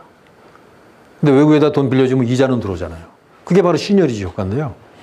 그래서 대개 각국의 중앙정부들은 화폐 발행하는 국가들은 인플레이션을 하려고, 그러니까 화폐를 인플레이션을 하기 직전까지는 계속 발행하려는 욕구가 있습니다. 근데 이 비트코인이나 크립토커런시는 반대예요. 화폐 양을 철저하게 통제함으로써 가격이 오를 기대를 줘갖고 보유하도록 유도하는 겁니다. 그래서 비트코인이 그렇게 엄청나게 오르게 된 이유 중에 하나가 그거고요. 그렇게 된 거는 발행을 정부가 하는 게 아니라 그 시스템이 스케줄대로만 하고 딱 2100만 개 이상은 더 이상 발행하지 않고 딱 100년 후에는 절대로 그 발행되지 않는다. 그런 개념으로 돼 있죠. 좀 다르죠. 국가가 발행하는 화폐하고는 그런 점에서 크게 다릅니다. 그럼 자기들끼리도 경쟁하는 건가요? 경쟁하죠. 예. 화폐들 간에도 자기가 소위 기축 코인이 되기 위해서 어쨌든 그렇죠. 경쟁하거나. 거의 매주 한두 개씩 나옵니다. 전 세계적으로. 그래서 서로 경쟁해갖고 하는 거죠. 그래서 경쟁이 되려면 일단 그 시스템이 안정돼야 되고, 예를 들면 100년, 1000년 동안 누구도 관리하지 않더라도 시스템이 안정적으로 유지될 거라는 신뢰를 줘야 되고요. 그 다음에 사용자가 굉장히 빠른 속도로 늘어나갖고 가격이 오를 거라고 하는 신뢰를 또 줘야 되고요. 그 다음에 아무도 컨트롤하지 못하도록, 문제가 생기지 않도록 하는 신뢰를 주면 기축통화가 될 수 있는 거죠. 그래서 지금은 비트코인이 1등, 이더리움이 2등, 뭐 NEM 뭐 이런 것들이 이제 계속 각축을 하고 있는데 몇 년 안에 대단한 강자들이 많이 나타날 거예요. 기술이 지금 엄청난 속도로 발전하고 있기 때문에 그렇습니다. 8,000개 무슨 컴퓨터가 서버가 있다고 네네. 자발적으로 만들어지는 거예요. 네, 자발적으로 하는 겁니다. 뭐 선생님도 당장이라도 비트코인 마이닝에 참여하고 싶으면 뭐 약간 성능이 좋은 그래픽 카드를 사다가 집에다 설치해 놓으시면, 집엔 전기값이 많이 나오니까 안 되고 전기값 누진세가 아닌 데다가 설치해 놓으시면 그 마이닝을 합니다. 그게. 그래갖고 마이닝을 하면 이제 그 12.5개 그 비트코인이 생기죠.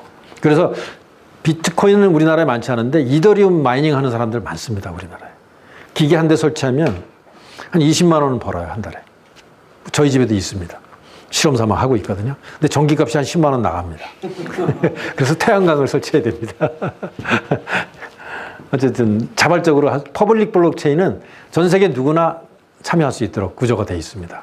근데 프라이빗 블록체인은 안 그렇죠. 아까 R3 같은 경우는 전 세계 50개 은행이 각각 뭐 서버를 10대씩 해갖고 뭐 500대만 이렇게 권한을 갖고 운영하는 그런 방식입니다. 좀 다르죠.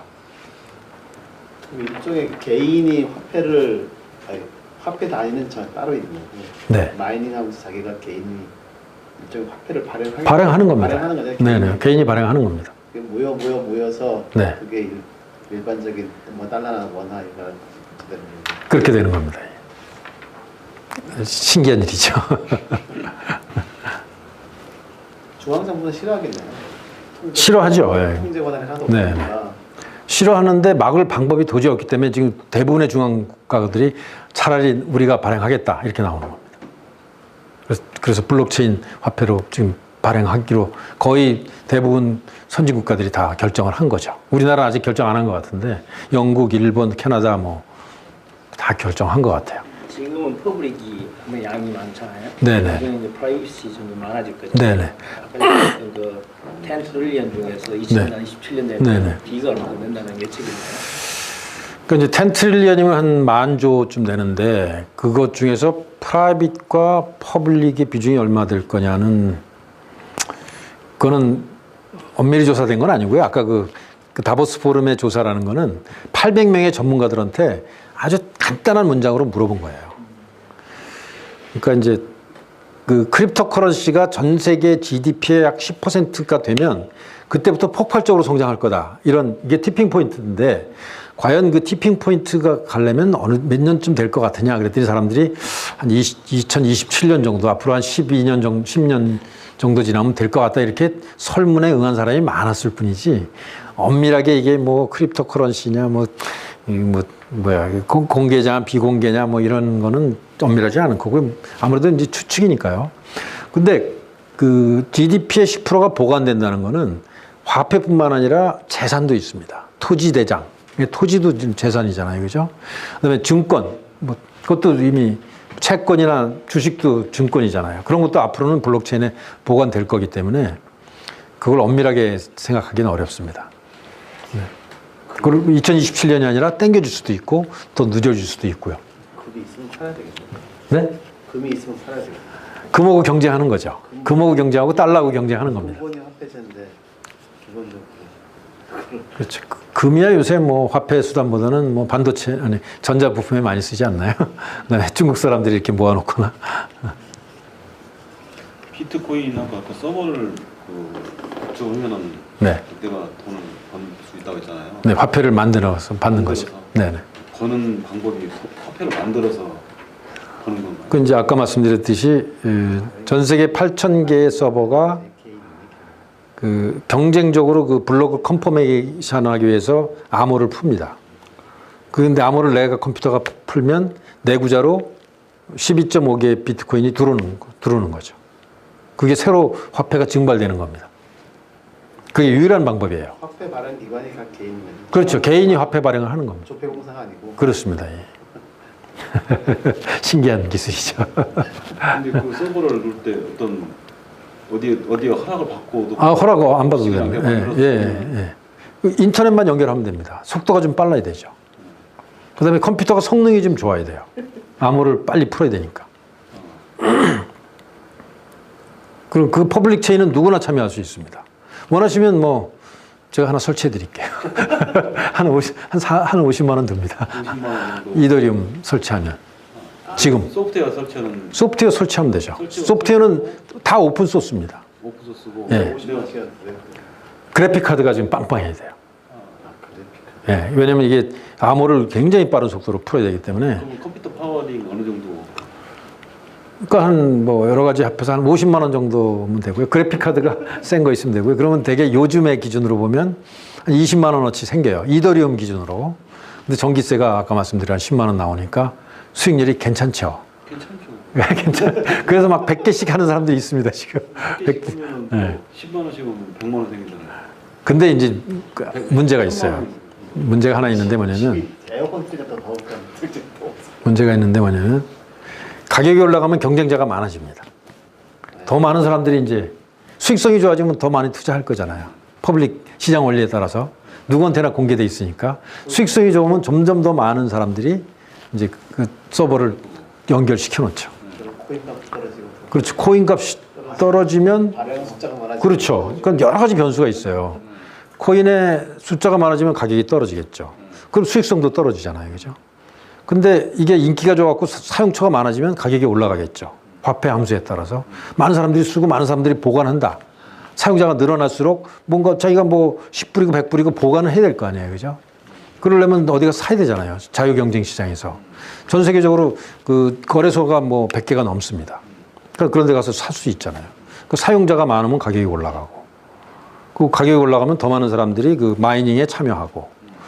그러면 나한테 떨어지는 화폐량이 줄어들고. 그러니까 철저히 자유경쟁 시장에서 움직이는 시스템이죠. 묘하게 시장이 그렇죠. 아주 묘하게 형성됩니다. 그래서 뭐 한번 시험 삼아 해보실 필요는 있지만 돈 벌기 위해서 하실 필요는 없을 것 같아요. 예, 맞습니다. 코인 하나 까봤어요. 근데 하는 사람도 있어요. 그걸 열심히 해갖고 돈 좀 버는 사람들도 꽤 있습니다. 왜냐하면 이더리움 같은 경우에 한 금년 초에 6개월 사이에 10배가 올랐거든요. 비트코인도 작년과 올해 사이에 3배 올랐거든요. 한 6개월 사이에. 그 다음에 NEM이라는 코인도 지난 한 달 사이에 한 10배 올랐어요. 그러니까 그런 코인들이 갑자기 뜨는 코인들이 있습니다. 그래서 그것만 열심히 투자하는 사람들도 있어요. 그러니까 스페큘레이션이죠, 그거는. 시세 차익. 그 다음에 또 마이닝, 그것도 연구하려면 또 마이닝을 직접 해보는 사람도 있고요. 그 데이터가 네. 디바이스로 오는 거예요, 그러면? 디바이스에 다 남죠. 디바이스로 들어와서 이 네네. 디바이스가 뭐 스마트폰으로도 할 수 있는 것도 있습니다. 뭐 PC를 뭐든지 네네네. QR 코드가 있으면 네네. 그리고 이 크립토커런시나 블록체인 기술의 특징이 거의 모든 소스 코드가 다 오픈 소스입니다. 왜 그러냐면 오픈 소스가 아니면 사람들이 신뢰를 하지 않아요. 만약에 비트코인이 오픈 소스가 아니라 뭐 블랙박스다. 저 안에서 어떤 일이 일어날지 모른다. 그러면 누가 그걸 또 투자를 하겠어요? 신뢰를 할 수 없죠. 갑자기 뭐 10년 후에 화폐량이 갑자기 증가되도록 소프트웨어가 설계되어 있다든가 뭐 누가 한 사람이 들어가서 조작이 가능하다든가 그러면 그 화폐는 가치가 없어집니다. 그렇기 때문에 퍼블릭 블록체인과 퍼블릭 이 크립토커런시의 모든 소스는 다 오픈되어 있어요. 누구나 연구하면 누구나 그 화폐를 발행할 수 있습니다. 만들 수 있습니다. 그러니까 이 진화 속도가 굉장히 빨라요. 그 온갖 사람들이 경쟁하면서 더 좋은 코인을 만들기 위해서 만드는 걸 그 결과를 전 세계 인류한테 다 공개하니까. 그러니까 그걸 보고 또 더 좋은 걸 계속 만들겠죠. 그러니까 기술 발전 속도가 어마어마하게 빨라질 수가 있는 게 바로 오픈 소스이기 때문에 그렇게 되는 겁니다. 지금 국내에서 네. 비트코인이나 이더리움이 실생활에 이렇게 사용되고 있는지 많지는 않아요. 그러니까 비트코인 뭐 받는 뭐 빵집, 커피숍 몇 개 있고요. 디지털은 꽤 씁니다. 예를 들면 뭐 아마존에서도 받는 게 있고 게임은 많아요. 게임에는 많이 받고 그다음에 어디죠? 마이크로소프트도 일부 서비스에서 돈을 받습니다. 비트코인을 받습니다. 그리고 비트코인은 언제든지 달러로 교환할 수 있기 때문에 거의 화폐하고 똑같다고 보시면 돼요. 저희 나라는 쉽지 않겠는데. 네? 저희 나라는 쉽지 않겠는데. 어떤 점에서? 보이스피싱 해가지고 지연 이체시켰다는데 바로바로 이체시켜버리는. 그런 점 잘 보신 거예요. 그러니까 이거는 바로 이체되기 때문에 그리고 한번 가면은 다시 되돌려 받을 수가 없습니다. 그런 건 아까 제가 단점 중에 하나라고 말씀드렸죠. 근데 예를 들어서 네. 내가 그런 거잖아요. 비트코인 뭐 어떤 뭐 하나의 저런 코인이 있고 또 어나더 코인이 있으면 둘 간에도 서로 다른 걸 보내고 받는 건 하려면 해당되는 뭐 소프트웨어 뭐 이런 게 서로 있어요. 그건 거래소가 있습니다. 우리나라도 거래소가 4개 있거든요. 코빗이라는 데가 있고 뭐 몇 군데 있는데 거기다가 예를 들면 내가 원화를 송금해주고 내 구제에다가 비트코인을 보내라 그러면 보내주고 내가 비트코인을 보내주고 이더리움으로 바꿔주라 그러면 바꿔줍니다.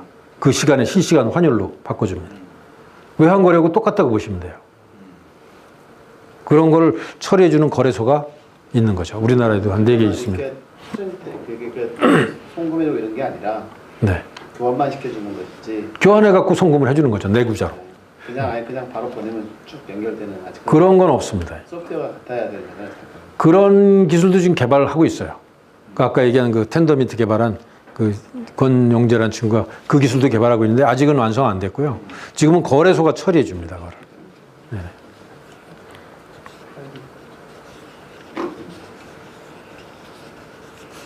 투표 이런 거는 보안이 되면 굉장히 과하거든요. 투표는 이제 어떤 문제가 있냐면 우리 뭐 지난번 대선 때도 뭐 논란은 있었잖아요. 그리고 우리나라가 전국 투표하는데 돈이 한 1,300억 든다고 그래요. 투표 관리하는데. 근데 이제 블록체인으로 그 모든 기록을 관리하면 일단 조작이 불가능하고 사후 검증이 아주 쉽습니다. 기록만 다 하면. 근데 현장 투표를 해야 되겠죠.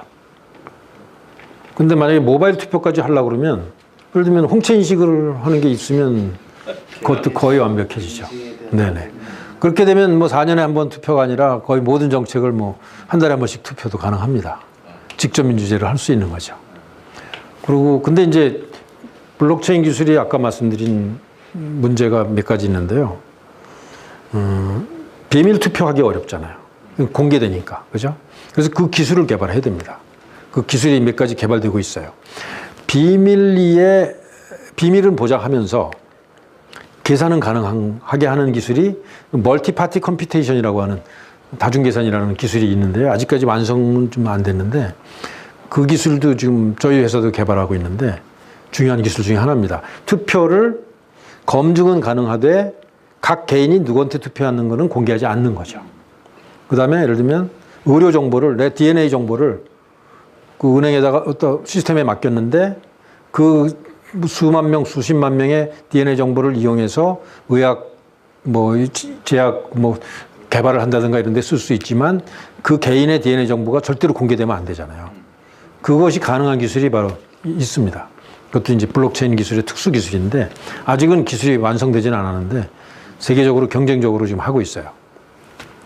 그래서 이제 그 비밀 투표, 보통 선거, 그런 거를 아직 완벽하게 해결되지 않아서 일부분만 현재 쓰고 있는 겁니다. 예를 들면 기록을 보관한다든가 사후 검증을 쉽게 한다든가 이런 거는 할 수 있죠. 그래도 비용이 훨씬 쌉니다.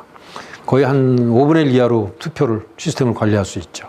비트코인 같이 만드는 회사들의 수익원은 그건 결국 그러니까 초반에 만들어서 자기가 좀 가지고 있었던 거 가격이 올라가서 수익이 되는 건지 아니면 이건 관리를 안 한다고 그랬잖아요. 회사마다 다른데요. 예를 들면은 사토시 나카모토는 이제 초기에 아무도 관심이 없어서 자기 혼자 마이닝을 했어요. 한 몇 년 동안.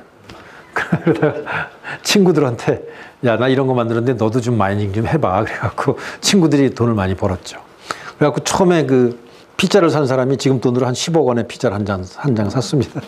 그러니까 처음에 이제 자기 친구들 혹은 해커들이 컴퓨터 일종의 뭐라 그러죠? 오다쿠들이 이거 재밌는 개념이네 하고 이제 몇백 명이 이걸 해본 거예요. 그러니까 경쟁자가 없으니까 굉장히 많이 코인이 생겼죠. 근데 어떤 사람이 플로리다에 있는 어떤 사람이 해커인데 비트코인이 많이 생겼는데 가치가 없어요. 제로예요.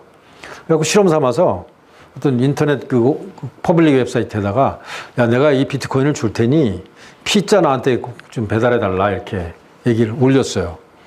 근데 아무 소식 없다 일주일 후에 어떤 유럽에 있는 사람이 그걸 보고 그 플로리다에 있는 피자에다가 돈을 보내주고 20불 피자 2판을 보내준 거예요.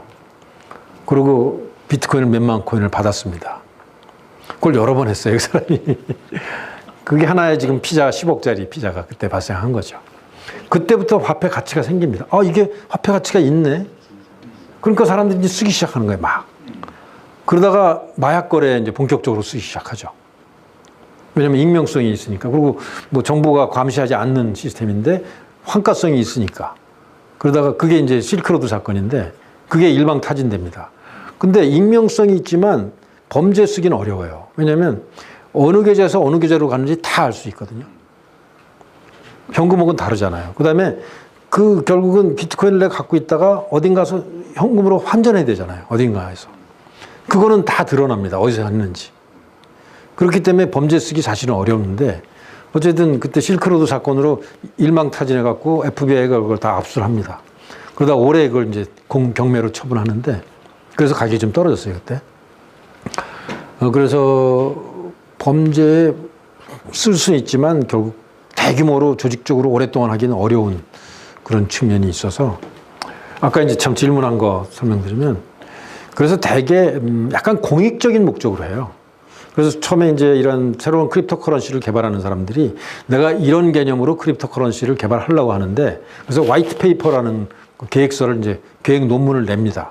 그런 다음에 프리세일이라는 거래요.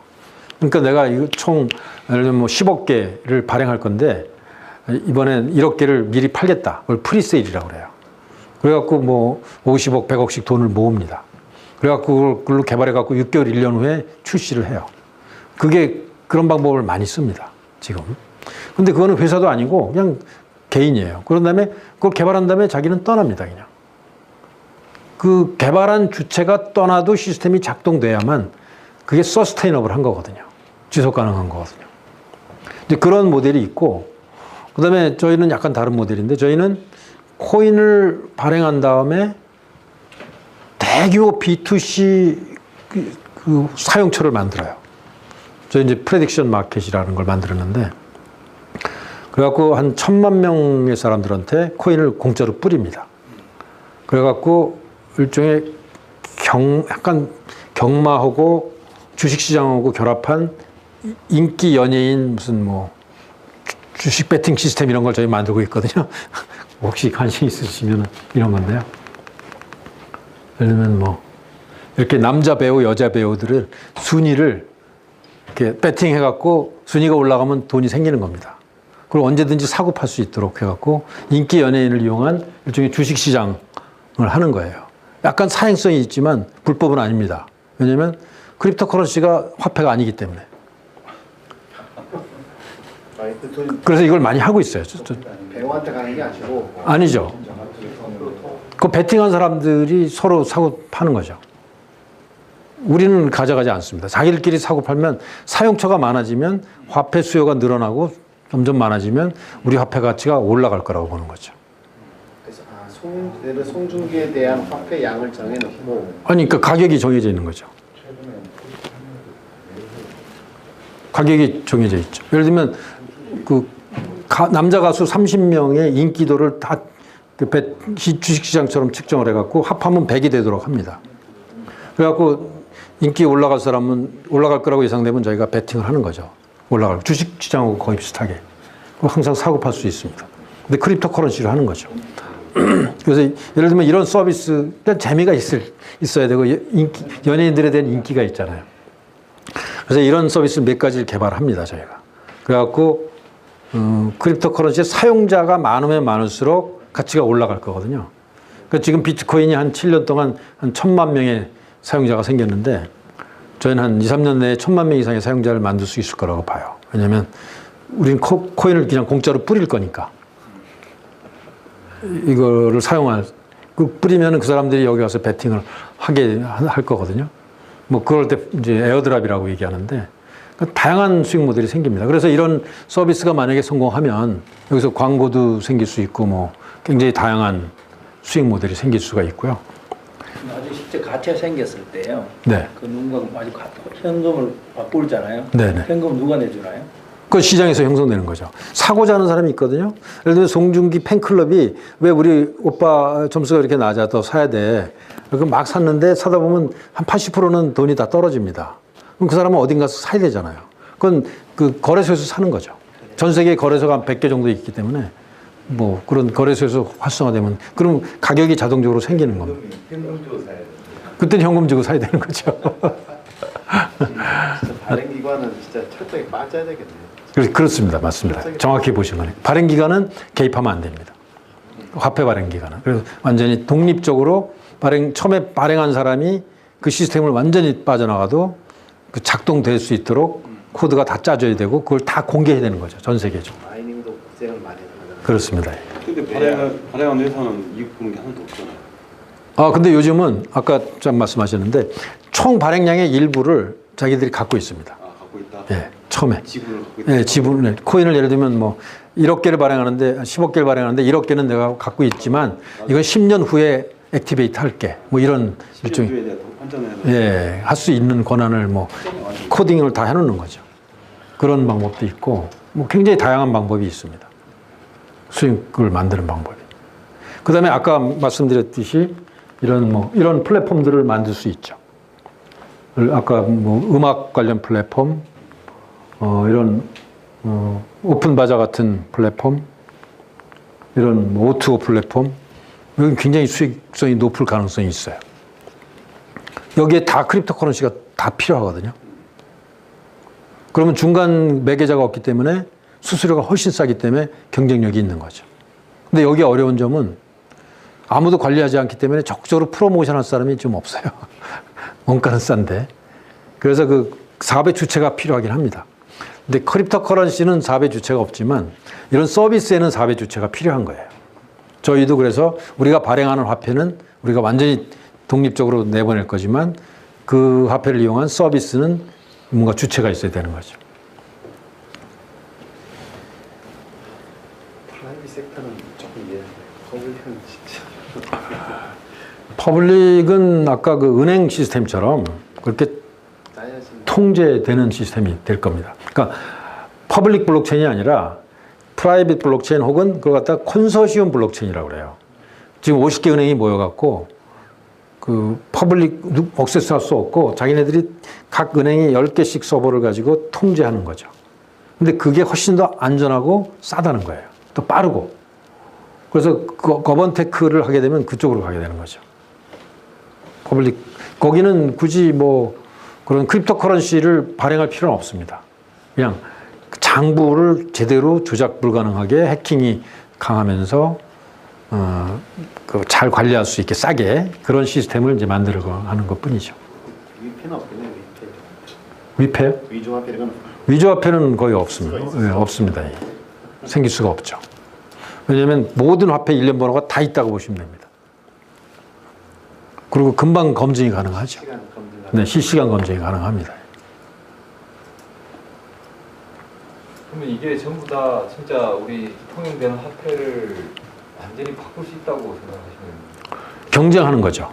달러와 경쟁하고, 뭐 원화와 경쟁하고, 파운드와 경쟁하는데 그 경쟁하기 위해서 원화 자체도 이제는 블록체인으로 바뀔 거라고 보는 거예요. 지금 캐나다 달러가 블록체인 베이스로 전산 시스템을 다 바꿔버리는 겁니다. 한국과가 1년 후에 네. 경제 환경이 안 좋아졌다. 네네. 그럼 미국이 뭐 비트코인을 다 바꿔두면 네. 차익이 생길 수도 있겠네요. 그럼요. 화폐 차익만. 자산으로 갈 가능성이 상당히 그렇습니다. 높아지겠네요. 이게 이제 비트코인이 뜬 이유 중에 여러 가지 사건들이 있었는데요. 그 중에 하나가 사이프러스 사건입니다. 사이프러스에서 2년 전인가 여러분들 기억하실지 모르겠는데 정부가 갑자기 모든 통장 잔고의 5%인가를 빼갖고 세금으로 가져가 버렸어요. 모든 은행에. 그 중에 상당수가 러시아 사람들이 그 키프로스죠. 거기다 예금한 거였습니다. 그러니까 사람들이 깜짝 놀래갖고 아, 국가가 모든 통장의 돈을 빼갈 수 있구나. 그때 갑자기 아, 그럼 그걸 못할 수 있는 건 비트코인이지. 그때 인기가 올랐고요. 그 다음에 얼마 전에 또 중국 실제 사건입니다. 실화죠. 찾아보세요 한번. 키프로스 그 사건. 그 다음에 가끔 비트코인이 가격이 팍팍 올라갈 때 있거든요. 최근에 올랐을 때는 브렉시트 때문에 올랐어요. 브렉시트가 되면 전 세계 경제가 약간 흔들릴 수 있고 화폐들이 약화될 수 있으니까 안전자산이다 오히려 그렇게 생각한 것도 있고 또 하나는 중국이 외환을 통제하면 비트코인이 가격이 올라갑니다. 여러분들 아시다시피 중국은 뭐 아무리 부자라도 외국으로 돈 함부로 못 빼잖아요. 그래갖고 잘못 걸리면 사형당하잖아요. 그죠? 그리고 거의 모든 거래 내역을 공산당 중앙에서 본다고 보셔야 되잖아요. 근데 비트코인은 안전합니다. 상당히. 변동폭도 20몇만 원 하던 게 98만 원까지 예. 뭐 대박 수준 올라가던데. 1년 만에 3배가 됐어요. 네. 뭐 10배 된 데도 있고요. 그러니까 이 변동성이 너무 커서 화폐로서 문제가 있지만 시간이 흐르면서 수요 공급이 많아지면서 안정화되는 경향은 있습니다. 2,100만 개는 비트코인만 아니 비트코인만 그렇습니다. 네네. 이렇게도 뭐 다른 코인들은 다 달라요. 코인마다. 네네. 세팅하기 나름입니다. 그래서 투자 수단으로서 한번 재미있을 거예요. 연구해볼 가치가 있습니다. 예. 이름 좋은 하나. 개인으로는 그런데 네. 기업에서는 우리가 무슨 생각을 좀 해야 되나요? 이거 뜯어봐도 저렇게 오르는 게 없는데. 뭐 예를 들면 그룹에서 자체 화폐를 발행할 수 있습니다. 어차피 그룹이 글로벌 사업 하시잖아요. 그죠? 예를 들면 우리가 생산하는 TV와 IoT 기기 앞으로 엄청나게 생산하실 계획이실 것 같은데 자동차 부품도 굉장히 많이 생산하실 거잖아요. 그죠? 거기서 정산하고 서로 그 IoT 기기 간에 교통하고 스마트 컨트랙트 하는 그런 걸 발행하셔도 누구도 시비 걸 사람 없습니다. 걸 수도 없고. 아직까지는 대그룹이 자체 크립토 커런시를 발행하는 거는 없는 것 같아요. 은행들은 본격 시작했고. 근데 곧 S사가 할지 모르니까 L사도 한번 검토해 보실 가치가 있을지도 모릅니다. 이게 이통사처럼 가입자가 많은 케이스에는 네.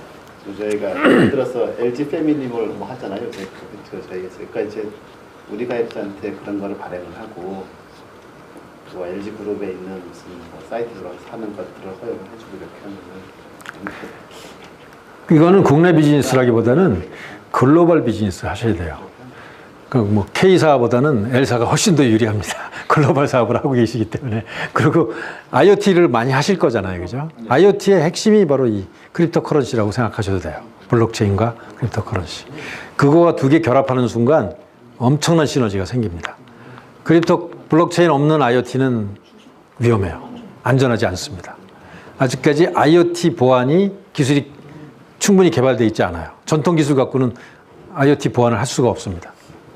근데 블록체인 기술은 IoT를 할 수가 있어요. 네네.